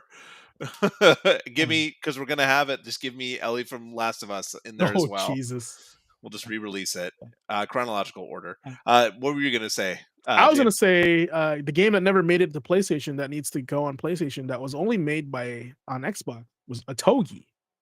Oh wow! Nobody was gonna get that one, huh? No, Togi 1 and 2 are only on the Xbox OG, and I feel like with From Software being popular everywhere now, putting those on the PlayStation platform would be a win, especially since Demon Souls is exclusive on PlayStation. So there's a market for it. Well, I would also say, like with the next Ninja Gaiden coming out, I remember Otogi being very close in feel to that. So if the new one comes out, it does really well. Ragebound is doing great, looks great. Like maybe Otogi comes out. Chat, talk about it. Maybe you've got one said too, Blinks. But... I hate you. Wow. You said Blinks. Deep cut. Yeah, well, at least you didn't say like brute force or something. Like, we're just... Hey, I don't know the upside down world gun. Moving on to the next little bit of news, we've talked before about the government in India talking about coming down on some of gaming's worst habits. The Indian government plans to enforce the Promotion and Regulation of Online Games Act starting October 1st, 2025. That's coming up. It's meant to regulate content, advertising, and user data while also pushing responsible gaming. So what kind of changes do you think developers and publishers might need to make? I mean, India's a pretty big market and it's only getting bigger. Oh man. Yeah, and I think they're starting to have like more devs coming out of there now too, right? Yeah, more and more devs. There's more and more opportunity. I mean, we saw the explosion of the market in China as well. We started seeing some devs come out of Korea. India's the next market that's kind of blowing up as people are trying to go in there. That's why this news is kind of hitting a little hard. We talked about it before, but kind of cracking down on loot boxes and gambling and the thoughts behind it. So now there's going to be full on regulation in that. Talking about how devs are going to have to mess around with this. I mean, for our viewers in chat, think about how this might affect international gaming practices or even monetization. Or now we're going to be getting monetization in only one market, but on another market, and how that may kind of shift what people think about some of these titles. Yeah, we're going to be getting like, it's actually almost turning into back in the 16-bit era where like games are region like based and censored in a certain way. So like India could have a specific monetization like thing there, but then the US version of the game is totally different, something like that. Fair enough. Ace, what do you think? I mean, just like I was legitimately thinking the same thing, just with what India is getting ready to start doing when it comes to monetization. Like what's old is new again. And we may very well start seeing, region-specific versions of various games just based on, you know, based on localization and censorship practices and now monetization practices. Yeah, it's going to be interesting. I mean, we've already seen how some games have changed across the board because of trying to fit into one larger market or perceived market. So, just an interesting bit of news that we're going to see, and now it's going into effect. So, after October 1st, we'll see what happens. Speaking of stuff happening, within the next week or two, PC Game Show is going to be doing a special Tokyo Direct broadcast on September 28th, which is coinciding with the Tokyo Game Show. Expect some trailers, some dev interviews, and some world premiere announcements from Sega, Devolver Digital, and others. With Sweet. that in mind, do you think there's any hidden sequels, any new IPs? What reveals are you guys hoping for to get out of TGS? Well, There's- oddly enough, we've already been seeing some TGS stuff because this is literally like TGS week. Mm-hmm. Like just the sudden blitz of Kojima Productions stuff that's been announced on Twitter today. And then Yeah, add to we that, even got an update on the Death Stranding movie as well. yeah, the Death Stranding anime, Mosquito. Yep. And then on top of that, there's the stuff that Pocket Pair's been announcing for Pal World, believe it or not. Like, even with that lawsuit going on, Pocket Pair's just like, fuck it. We got more stuff that we had in the pipeline, so let's just get it out there. Like Pal World Farm. They shouldn't stop. They should keep going, honestly. I don't think they should be letting Nintendo bully them. Yeah. That's well, keep your eyes on the news. I'm sure we'll be bringing some to you. Definitely stay active in our Discord. But we're already seeing some trailers drop. The PC gaming show is just kind of the next bigger one we're getting. But there's a lot of cool stuff happening this week on the full schedule. Definitely check it out. TGS has it listed.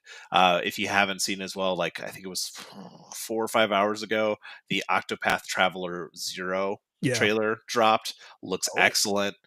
Ace, if you haven't seen that, definitely check it out. We're talking about how, updating some of these older, like 16-bit or sprite era kind of like feels like they still really, really nail it. Some really cool stuff.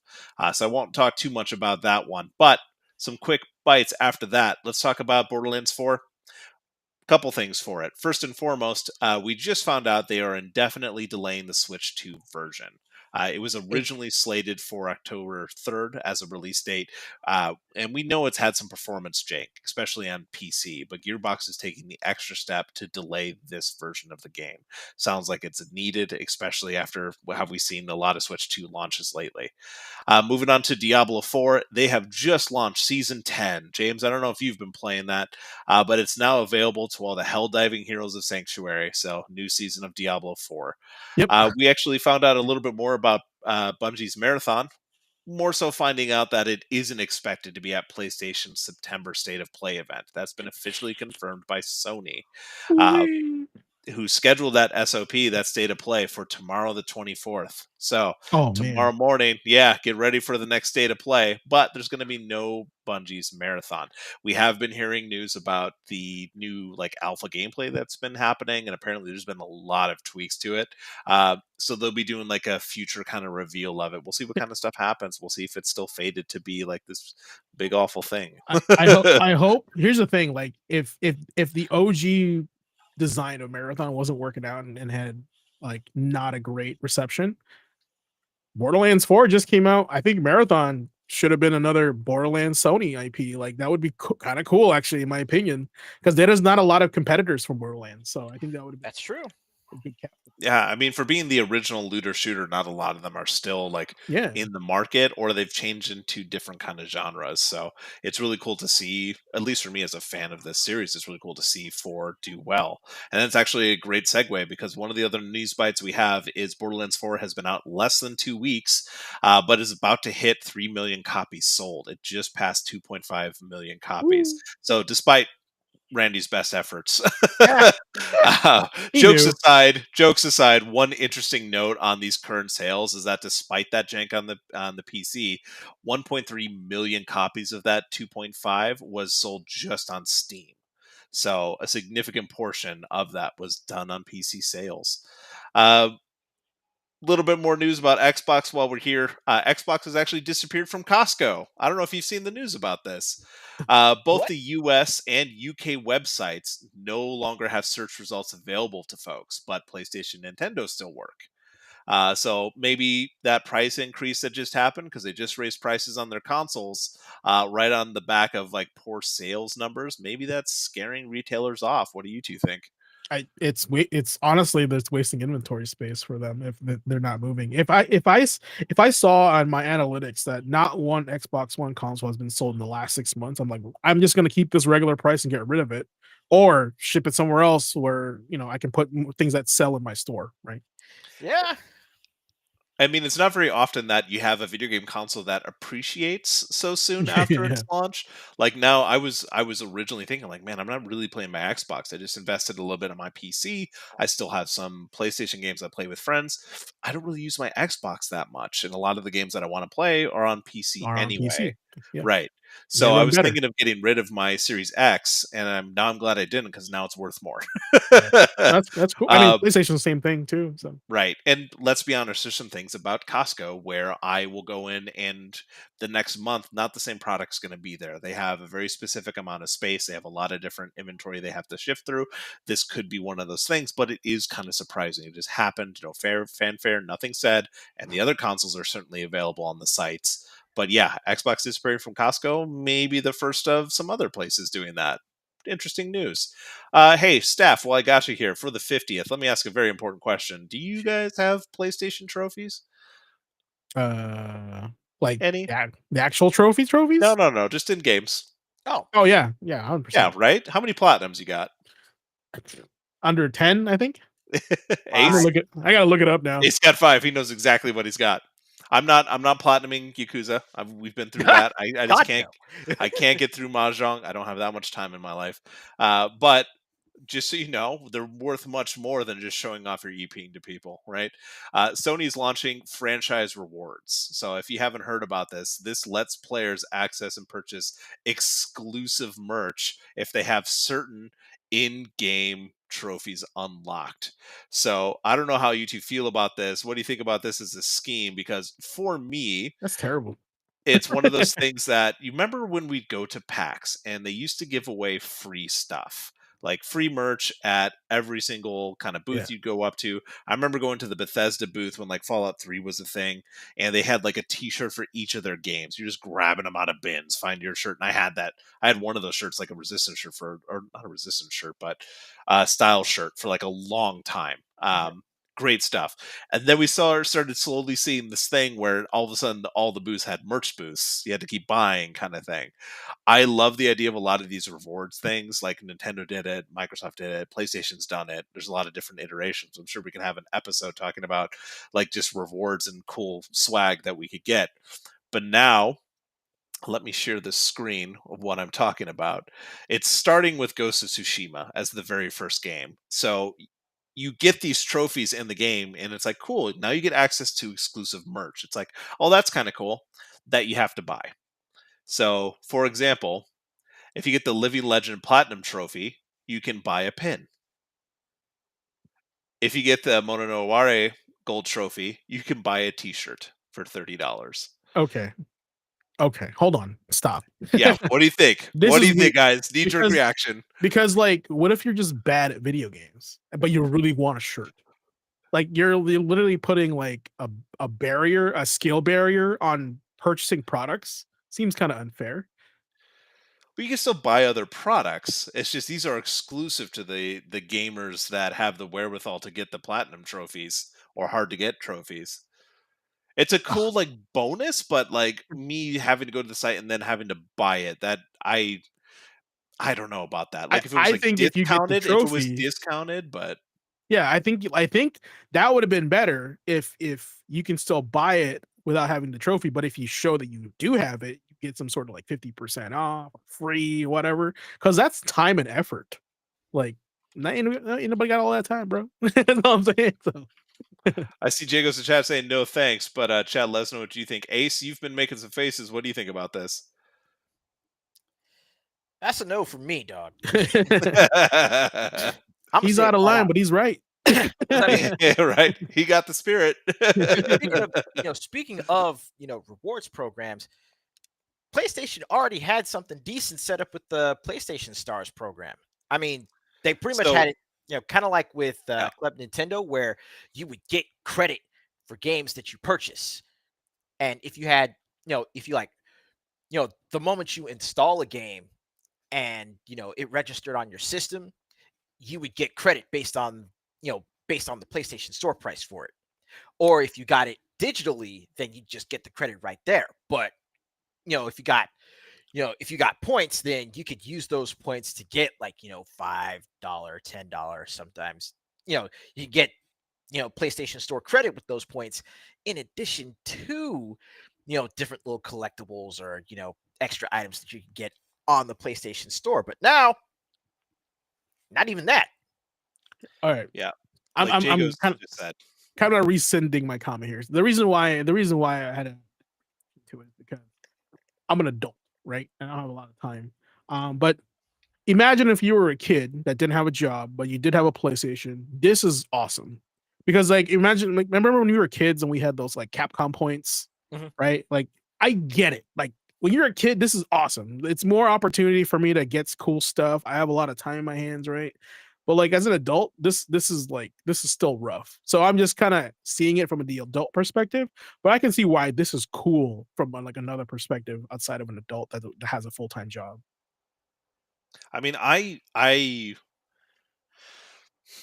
like the idea of having like exclusive merch that you can kind of earn. But like a lot of people have said with this when this news hit was we lost PlayStation Stars for this. Yeah, exactly. The it's Bleh. just bruh. So IGN did release an article Tom Phillips typed up, and just to quote a couple people that he talked to, Thick Wonga 413 said we went from getting points from buying games to buy more games for free to getting points that give us the honor of giving them more money. Thanks, guys. Um, Yeah. like That was me. That was my adult response. Exactly that. right. And Silent Elite 99 said play to pay, the Destiny method. So Bungie had been doing this for a while. Remember there was like exclusive Destiny merch you can get for like completing like certain raids or certain like hard to do or limited tasks. The same kind of thing. So it's one of those things that, yeah, there's some cool stuff in there. It's cool to have like this exclusive kind of thing, but now you're paying on top of paying. It seems tone deaf when we're talking so much about rising costs everywhere, the pushback on rising video game costs, which we've talked about before. Definitely check some of our old VODs. We won't reignite that right now, but there's a lot of like reasoning behind it, and we had a good conversation about it. But it's just one of those things that right on the back of everything else, that's what has been hitting in the news. Like, hey, we got this new program starting with Ghost of Tsushima, and now play to pay. Rumor mill. Let's knock out a couple rumor things. And this week we have some news on GTA 6. So insider Tom Henderson suggests that Grand Theft Auto 6, which is set, as we know, now currently set for May 26, could be pushed back to October 2026.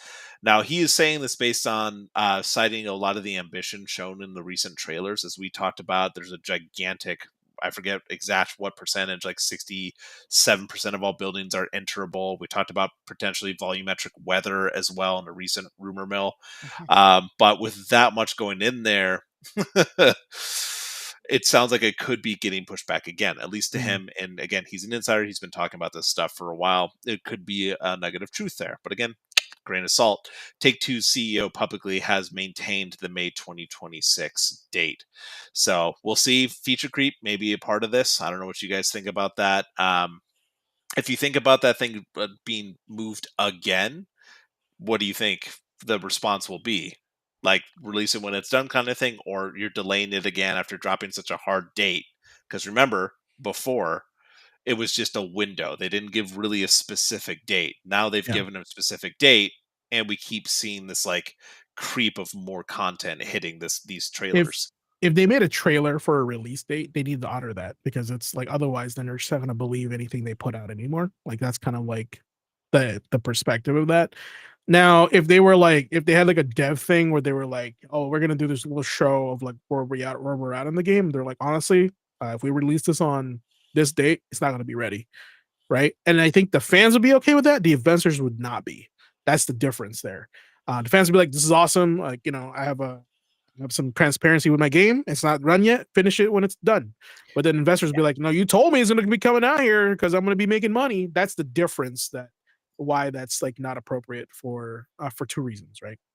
Um, yeah. So Andre in chat saying delaying the game enough times can cause people to lose interest. Yep. That too. Certainly, but this is GTA 6. We know it's going to be the biggest game release of all time. There's an extraordinary amount of hype for it. Would that much of a delay from May to October really make a huge No, dent not in at the all. sales of it? And Not at all. that may be something to talk about. Like, this could be a game that does it. We're going to grumble, but we're still going to buy it. The And it sorry. Go no, ahead. go ahead. No. I basically finished my thought. I said the only other thing that would affect is the other people releasing their games in October, because they would be like, now I got to push back my game or release it earlier, because they're already doing that now in May. Yeah, that's what they did this year. Yeah, exactly. So that's what I mean. It's like it's kind of screwing those guys up as well. So, but it's technically not 2K's problem. It's not Rockstar's problem. It's those guys' problem, Yeah. right? So, but I'm gonna say it from the Rockstar perspective. If you make a trailer for a release date, I think that's like making enough speculation for that. You need to honor that. But if the game's not done and it's going to be crap, it's more risk for you to release it early than making it late. What did Shigeru say? Right? A delayed game is eventually good. Yeah, there you go. Right? Yeah. Versus a game that's released early is just going to be bad. Right? We need to get that on a plaque. Like Yeah, send it to every dev style and just with Miyamoto, just like this. yeah, right. Exactly. Like this. Yeah. Yeah. Yeah, Miyamoto. Speaking of GTA 6, one more rumor.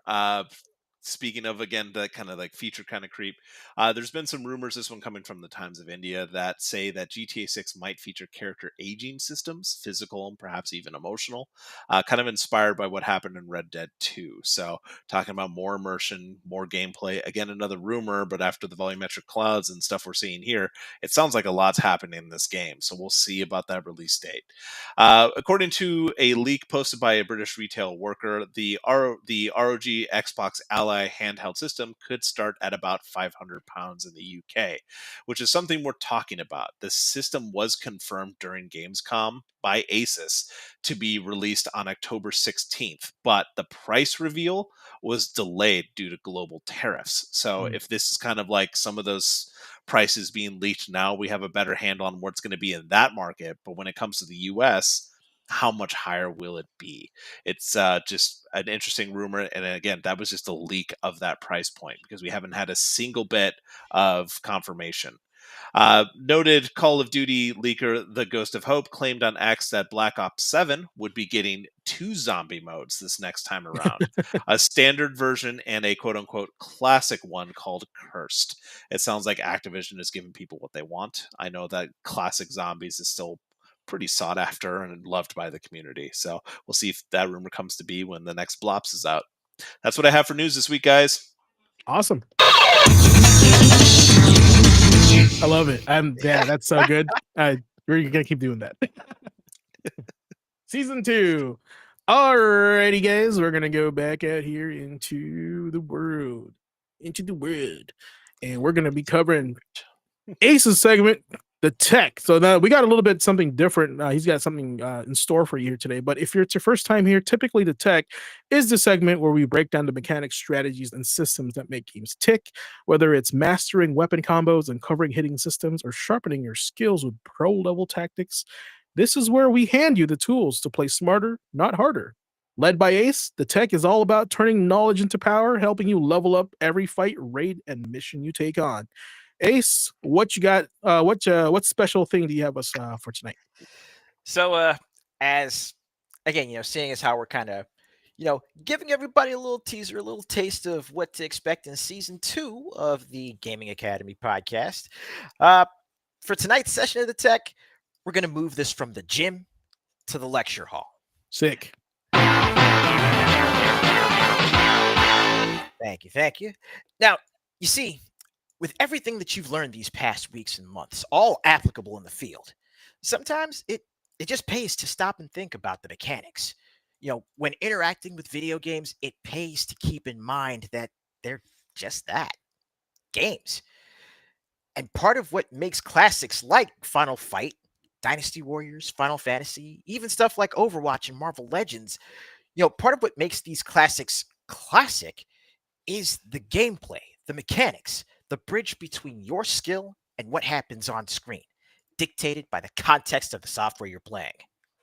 So, with all that said, this raises the question: what are some of your favorite game mechanics that you've experienced? It could be anything from parries and one frame links to the mathematics and team building of Blitzball, from ATB to X Factor. What are some of the mechanics that have engraved themselves on the sphere grid of your mind and shine as what I like to call positive muscle memories? For me, this is a topic that tends to come up quite a bit because I'm not just into gaming, but I'm also into game design, learning what goes into the technical and the creative prospects, processes behind developing these games. And when the question comes up, invariably, the first thing that always comes up to me is how the classic turn-based systems were expanded on with the death blow combo system in Xenogears. It was like one of the first times I had experienced an RPG that was actually trying to incorporate fighting game mechanics, right? And it just it really it really adds an additional layer to the usual turn-based flair because you've got your character's agility and speed, which determines what order they act in, how soon one character is going to act compared to others on your team, or even compared to whatever monsters or whatever opponents you're fighting at the time. But the fact that this system introduced active tiered attacks with stamina management was a game changer for me, because it really got me thinking outside the box. It got me incorporating the multiple gaming disciplines that I had enjoyed and gotten and been involved in at the time to make this sort of fusion of gameplay. So, you've got, your starting characters, you're starting with Faye, you're starting with Citan, you eventually pick up Bart, and you're getting used to using your light, your medium, and your heavy attacks. You're getting used to how much stamina each of those types of attacks uses. And then on top of that, as you're leveling up the characters, traditional experience grind, but as you're leveling up the characters and you're using these attacks, you're also building up their skills so that way you can open up these combo finishers. And the combo finishers, it's literally special moves for each of the characters that say if they were in a fighting game,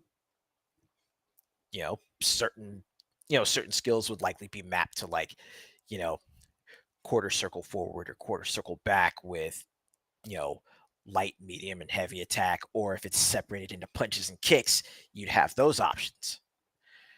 Now, it was after Xenogears that I had discovered that, there were other titles around that time that actually did that. I mean, SNK literally put out 2 RPGs for the PlayStation with the King of Fighters Kyo and what was the other one? Samurai Shodown Bushido Retsuden. But they did pretty much the same thing. They incorporated the special moves for each of the characters into the different little, commands that you would use in a turn-based RPG. But for me, the gateway to that was Xenogears. Add to that the fact that, all the cool stuff that you were able to do hand to hand while you were on foot translated to gear combat. So now you've got these, 10, sorry, more like 15, 20 meter tall machines doing all these amazing martial arts moves that your characters were doing on foot.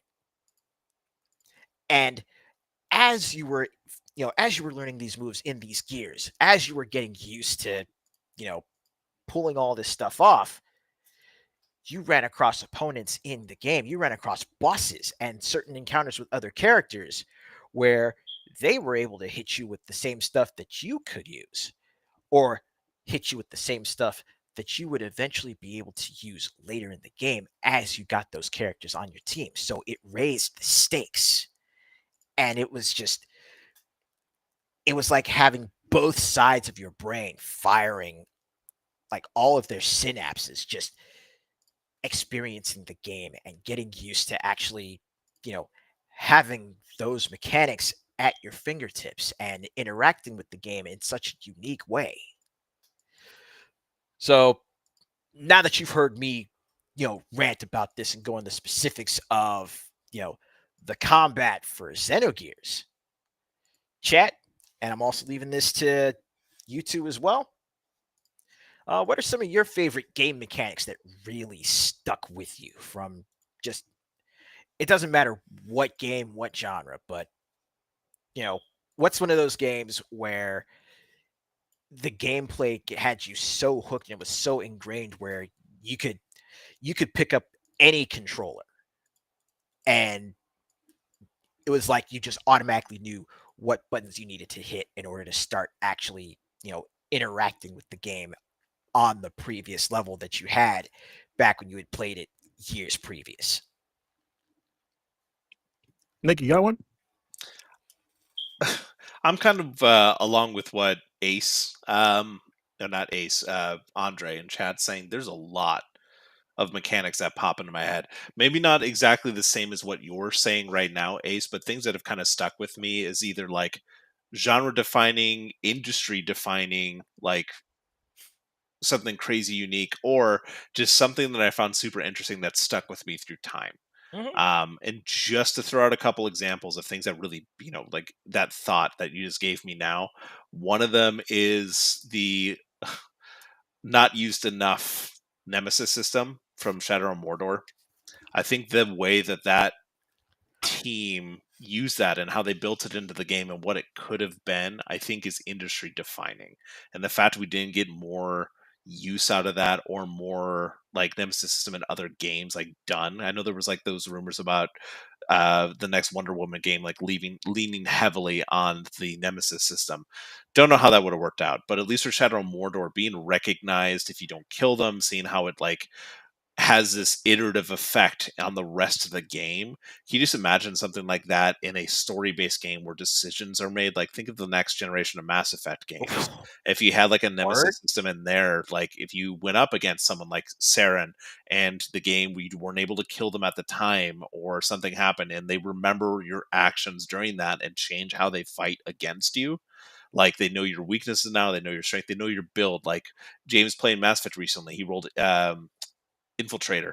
Say maybe the next version time he comes up against this boss in the series, like it's like the anti-infiltrator. It works against his strengths kind of thing. Just building that into the game. Just like what it could have been is crazy. I can tell you right now, there actually is one particular game that I could think of right off the bat that, has introduced a system that was, and the devs already admitted this, heavily inspired by the Nemesis system in Mordor. Yeah. I mean, it's just Like that's just blows my mind, and that just stuck with me. And it's one of those reasons I still kind of go back and look at those games, Yep, or and even replay them from time to time. Not just my love of like Tolkien's universe, but just like that Nemesis system, like really makes that game way more engaging. Despite the fact like there's other, I'm not saying that game is like the best games ever made kind of thing. It's just the way that Nemesis system is used as a standout oh no, mechanic. I still go back and play Shadow of Mordor on Steam, and I have Shadow of War on the PS5, and it's for that reason. But also, Jagos just said it, Warframe. Yeah. Like with the with the different factions in Warframe, you can when you generate the Kuvaliches or the Sisters of Parvos or the Technocyte Coda, you are literally generating your own unique nemesis that has abilities that counter the Warframe that you were using at the time. I think Andre, basic answer, but it's a big deal. Like, there's a couple others I could call out. One of them being the kind of system we were talking about recently. Remember the crash mode of Burnout Revenge? Steering your car, Mhm. like after a wreck, hilarious. Loved it. Fable for me was one of the other ones I was kind of going to talk about. Just the moment, depending on your choice, if you decide to be good or evil, your character's avatar changes. Like your physical appearance changes, how people interact with you change, and they kept that in the other versions of the game too. Like that's something that still kind of sticks with me. It's not anything like super like major, like the KOTOR games had it to some effect too, but it was done in such a way in Fable, like the first one, it just stuck out to me. You just being an evil bastard and eating crunchy chicken in front of people and be called Chicken Chaser and or Arseface, and like slowly becoming evil and growing horns and getting access to evil like abilities. That's just cool. That's just unique, and that just really stuck out. And there's been other morality systems and stuff like that, but I mean, you can go on and on, man. I remember the first time I played Half-Life 2, physics in your game, physics to take out your enemies. Like that's huge. That's different, and that was something that was definitely of the time. And you don't. It doesn't feel like you see that kind of like leap anymore. There's tweaks being done. I'm not saying there's not leaps being made with some of these games, but it just feels like with the more and more limited time I have, the more and more saturation of games that are out there, there's less and less things popping up and like super surprising me anymore, like those did. That's my answer. What do you got, James? What was the question again? Just some of your favorite like gameplay mechanics. Oh fuck, Yeah. dude! I forgot about Max Payne and bullet time, dude. Everyone had bullet time. I still love doing it in Max Payne. I was gonna say the game that really stands out the most. The first thing I can think of, because I played so many games, according to psnprofiles.org, I played about 735 PlayStation games. Right? It's hard to remember all of them. By the way, I have 9 platinums, not as much as you guys. I Um, don't look at mine, dude. I have like one. what was yours, Ace? 15? 5. 5? How did I get 9? All You have right, more whatever. than both of us combined, dude. Well, Nice flex. Maybe I don't you need. could I turn don't. that- I thought he maybe had you could turn that 15. into a $30 T-shirt. Yeah, I thought they had 15. But anyway, the game that came out that stood out the most is Batman Arkham Asylum. Just because, like, I remember the story of me going to the GameStop. Anton was like, "Hey, check this Batman game out," and I was like, "Superhero games are garbage, bro." That's literally what I said to him. Games are trash. Like it's always been that way since the 80s. And he handed me the controller, and I was in that room with those guys, fighting me in a circle, and I had the free flow movement, right? And then the counter. The counter was like so satisfying to do, and it was like hard enough to where like if you mastered it right, you get a critical, but like easy enough where like you just can't you can't just mash it, but the timing is still important. So the gameplay of that game was really good combat wise. Then there was the puzzle element to that game, right? So it's like a game for a little bit of everybody. But the thing that really stood out the most, and this is what really cemented your segment to me, Ace, was the boss fight with Mr. Freeze. Chat, if you do you guys remember the boss fight with Mr. Freeze? Brother. And the reason why I bring this up as a defining moment of a really important part of gaming is that you were supposed to defeat Mr. Freeze in like the variety of ways you were able to defeat every villain in the game. Meaning that let's just say you did like some sort of stealth attack from behind, you try to do that again with Mr. Freeze and he won't let you. So you have to do another way to damage Mr. Freeze until you deplete his health bar. And that was like, to me, I was like, wow, like they're smart about this boss fight. Like, and to me, like if they put that in more games, it would push the gamer to defeat and play the game in a different perspective rather than just mashing buttons, rather than like like cheesing a move out, right? Something like that. Because now you're utilizing every portion of the game and what they have to offer you. And I think that that puts you out of your comfort zone, but at the same time, it's letting you explore more of the game, right? Now, some may say like, "Hey, this is I don't want that, I don't want to do that." But I think it's important that like, they put those things in the game for a reason, and now you're actually having to use them. So that's a big one for me, the Mr. Freeze boss fight, because I've never fought a boss before where the move that I did originally doesn't work anymore. And I was like, "Oh no, I'm pretty sure I know like three other ways to hit him, but like I have to like think of how to do that." And Something that so, something that not just forced, but really incentivized you, yes. digging into your entire bag of tricks. Yeah, and they did it in a way that was like still like, you know, canon to the story. Mr. Freeze is smart, right? He's like, "Oh, I'm not gonna fall for that again," right? And so you were forced to, deplete his health bar in a variety of different ways of takedowns, as you would in the game. So if I feel like if more games kind of like did that in a way where like we're gonna not force but like creatively design this boss to kind of leverage all the other mechanics in the game that maybe that you don't use as much. I think that's a very important way to kind of like diversify like the gameplay. So yeah. There's so like I had to do a just like a quick Google search just to like what am I missing? I feel like there's so many more. There's some amazing stuff out there that I just completely forgot about. Is just like mechanics that changed how we interacted with games, which is one of the reasons I love this industry and I love experiencing other things. But remember Super Hot, that first person shooter, time only moves when you move. Like Mhm. that was Mm. very unique when that happened. Like having to think your way through those encounters was crazy. Undertale, you actually chose between fighting or befriending every monster. It completely changes like the central choices to the game and its mechanics. I don't know if you two, I mean, James, I know you remember. Ace, I don't know if you remember Eternal Darkness on the GameCube. Yes. That Sanity game, mode. the Yeah. game that just fucks with you the entire time, like Yeah. feels like it shuts off your system at one point, makes you think there's like bugs crawling on your screen, like breaking the fourth wall a little bit. Like the mechanic of that game, just like to mess with your mind, is very, very unique. And we mentioned Half Life, but what about Portal with the portal gun? Um, Superliminal was that puzzle game that had a bunch of like optical illusions perspective stuff. Stanley Parable was another one that was really popular. I remember playing back in the day, like early Xbox Live, playing Braid, and like the time rewind in order to like solve some of those puzzles was really unique too. Mhm. Like there's so much out there. And James, you mentioned, remember Boktai? Yep. You have to go touch grass in order to like beat that Yep. game. Like Yeah, they I mean, expose yourself to sunlight.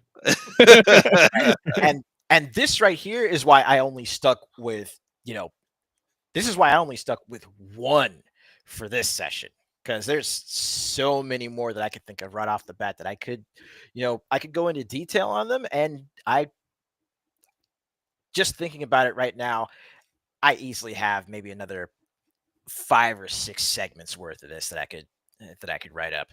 But we'll be interspersing those with our, rookie level field training guides that you normally get from the tech. But with that being said, to kind of wrap this up, class, I'm gonna kick it back to y'all. Let us know in the comments. Let us know in the chat. What are some of, well, like you already have been, honestly. What are some of your favorite muscle memories? Let's keep this mindset going, because this is something that I feel you can take into not only articulating what you enjoy about a game, like say if you actually sat down to write a review, but it also gives you another way to it also gives you another perspective to really look at creating or contributing to game development. Because I mean, aside from just, seeing new blood and seeing new talent coming in from the professional side, I feel like the more that, the more that us as customers and as gaming enthusiasts, the more we actually sit down and talk about the specific things that we actually like about a lot of these games that we're flocking to, I feel like word is going to get back to the developers, which will in turn help them create more of what we want to see. So it's that positive feedback loop. But just a little something to keep in mind. But that being said, that ends this first round of muscle memories. Is this a preview of what to expect in season 2 of the tech? We're just gonna have to wait. Set and spike. Nailed it. All right, I'm looking forward to it. I'm excited. Appreciate that, Ace. Thanks for the that beautiful segment. Anytime. All right, class. Here we go. All right. Well, it's been 50 episodes, and I know Andre's been like shouting that out in chat. Fantastic. I don't know if No Shoes is still here. That'd be awesome. If you are, stick around after the final boss. I want to kind of give you a shout out.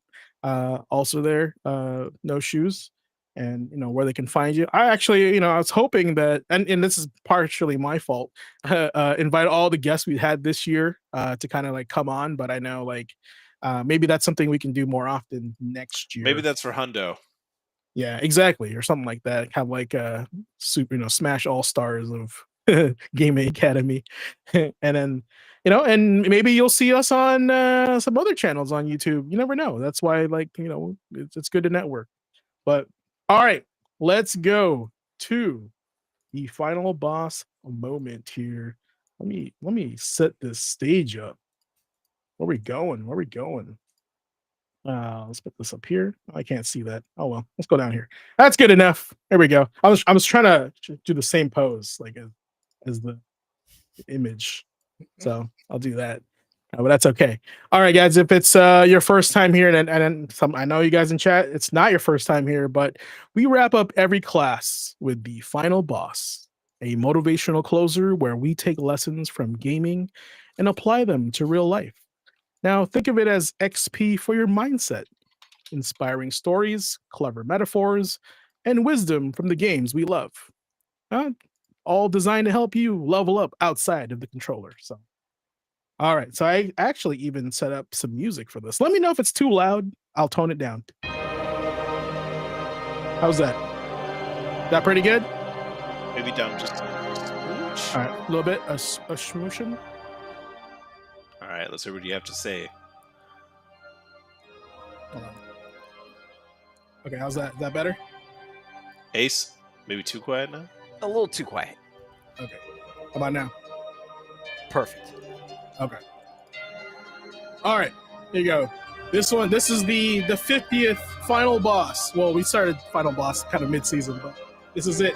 Chat, this one's for you. Students, this isn't just any class. This is class number 50.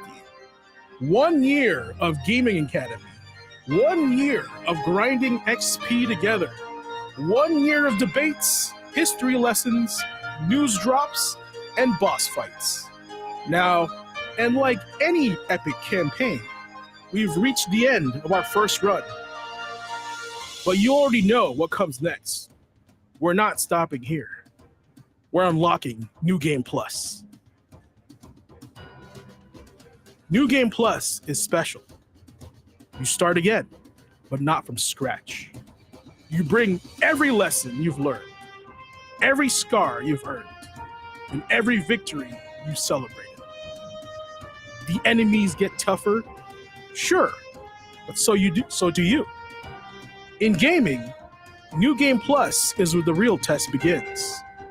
And the same goes for us. Year 1 of the Academy was about building foundations, finding our rhythm, experimenting with new segments, and growing our community. Now, year 2, this is where the bosses hit harder, where the challenges get real, but it's also where the best loot drops. The rare opportunities, the co-op raids we couldn't tackle before. We're not resetting.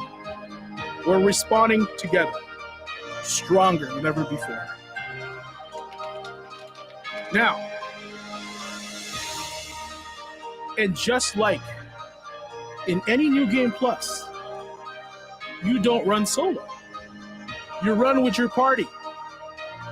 To Nick, the lore master who keeps our newsfeed sharp. To Ace, the strategist who breaks down the tech and the culture. And to every guest, every co-op partner who joined us along the way. And most of all, to you, the students of the Gaming Academy. You've been here in chat, in the comments, on the streams, grinding every week. The milestone isn't ours alone, it's ours together. This makes it personal. Celebrate your friends, celebrate your wins, celebrate your achievements, especially your community. Now, this is your final test for Season 1. Let me get it ready for you guys. What is your new game plus? What XP are you going to carry forward into the next chapter of your story? What ending are you chasing this time? Because life isn't about beating the game once. It's about finding the courage to press New Game Plus. Guys, this is only the beginning. The bosses are waiting, but so are we. Welcome to year 2 of the Gaming Academy. This has been your final boss. It's been a pleasure to have you guys here in year 1. But it's not over yet. I got some announcements for y'all. So, I've been working on this for a long time. Let me see if I can share this. But you can now... Should have got this ready. You can now officially buy your Gamer Quotient products live now at our store at GQAzndood-shop.fourthwall.com. Right? So if you've been wanting to buy a t-shirt, a mug, a hat with a Gamer Quotient logo on it, or just some stickers, pop it all on your swag. You got it all here now, right? And not only that, since you guys have been awesome, I'm going to hook you guys up with a promo code year1, get 10% any orders over $75. All right? So that is, what we've been working on this year. We got a shirt designed by Nick over here. He's the one to design this next class lion graphic tee. And then if you want the official Gamer Quotient shirt, comes in different colors: navy blue, off-white, white, whatever your flavor is. Right now, this Welcome to the Next Class is white. And that's based off the Sega Genesis. Welcome to the next level. Yeah, welcome to the next level. You're welcome. Pretty good. Listen, I saw the chance, dude. I was like, I just want to do this. This hat is fire. Like, look, the red one's so sick. Look at this red one. I need right? That white one, right? It's pretty cool too. But this orange one, though, let's go. That's the one you want. That's my favorite one. And you know what? One thing that I hope we actually get the chance to do, I don't know if you were already going to mention this, GQ, but look, if we actually get some, if y'all decide to just like send over some pictures, post them on the Facebook group or in the Discord, if you pick up any of the merch, let us see you in it. Let us see you repping the class. Let us see you repping the academy. Absolutely. I mean, even more than whatever money you spend on the merch, it's seeing y'all show that love and that support for us that is going to carry us so much further. Does the website have an option to donate to battery packs for Ace's fire alarm? Right here, buddy. I legit will do that because it's been multiple times. Like just throw some batteries at my door, okay? How much is a 9-volt? 9-volt nowadays? I don't even know. For Ace's fire alarm.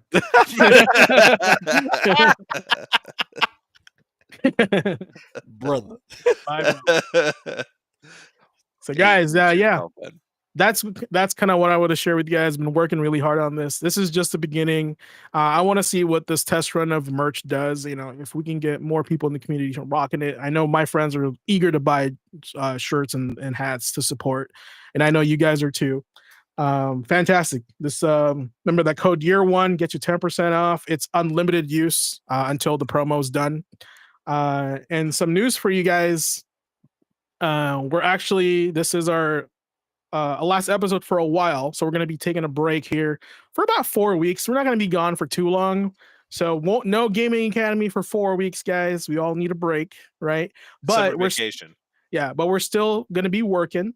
I'll be putting out the hits on reels, so you'll be seeing more reels of us on YouTube, our clips.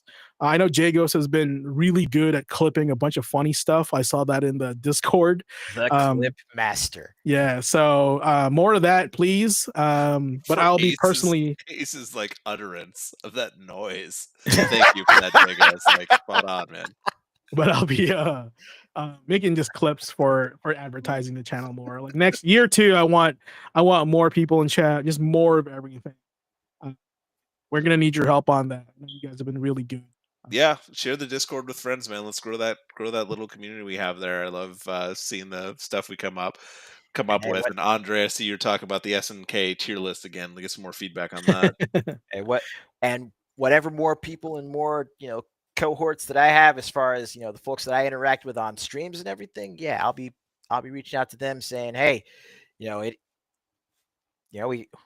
got a weekly show. Let's get some more people in just to come in, hang out, interact with the class, maybe even have some of them join us as guests. There are also a few other folks I've been thinking about reaching out to, but no spoilers.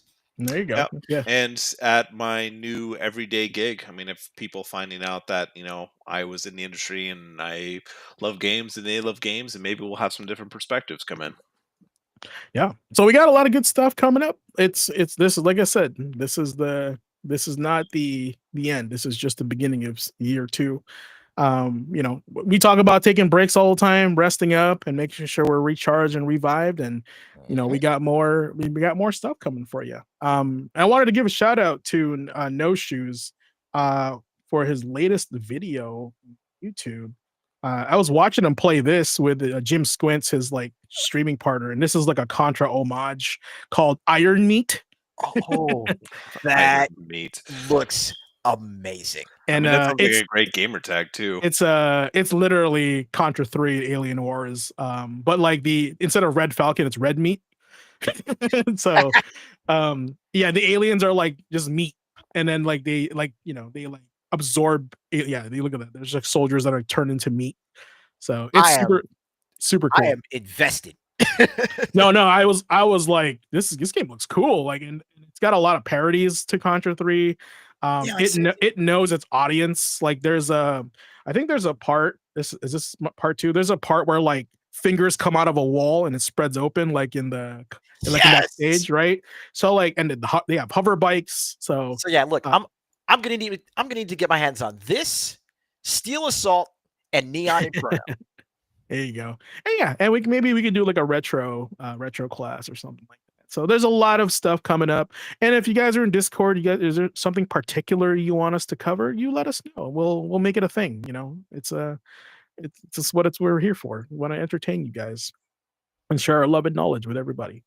But yeah, that's Iron Meat. With that said, I guess do you guys have anything else for us here? Like anything left in the tank per se?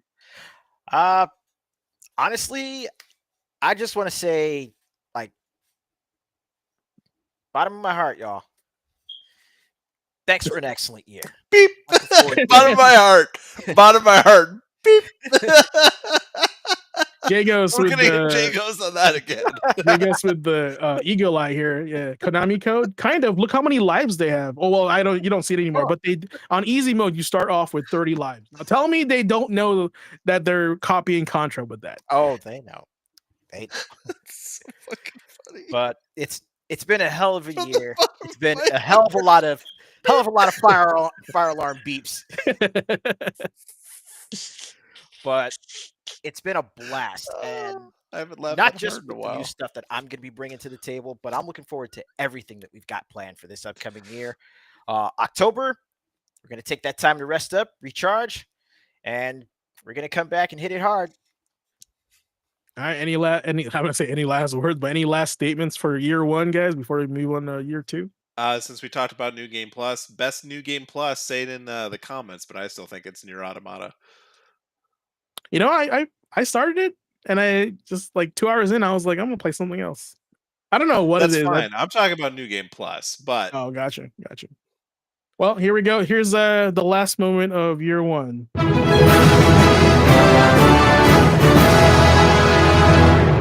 right. Also, we're gonna be celebrating with the new ending for tonight. GG's. See you next year. thanks everyone. And until Later. November, class dismissed.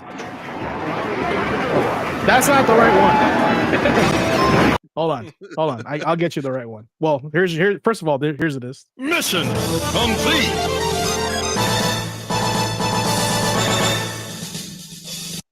I can't believe I did it wrong. Did I not save this? I was Yeah. doing it the whole time. And hey man, end season 1 on a high note. Right? This is good. This is the new ending. I like the jazzy NYC subway. Yeah, it's not Jazzy NYC though. Now I can't remember what it was. I gotta look it up. Hang out with us here for a second. Talk about stuff.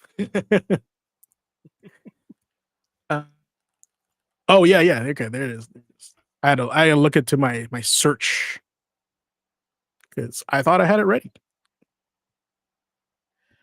Here's your new ending. Here's your new ending, guys.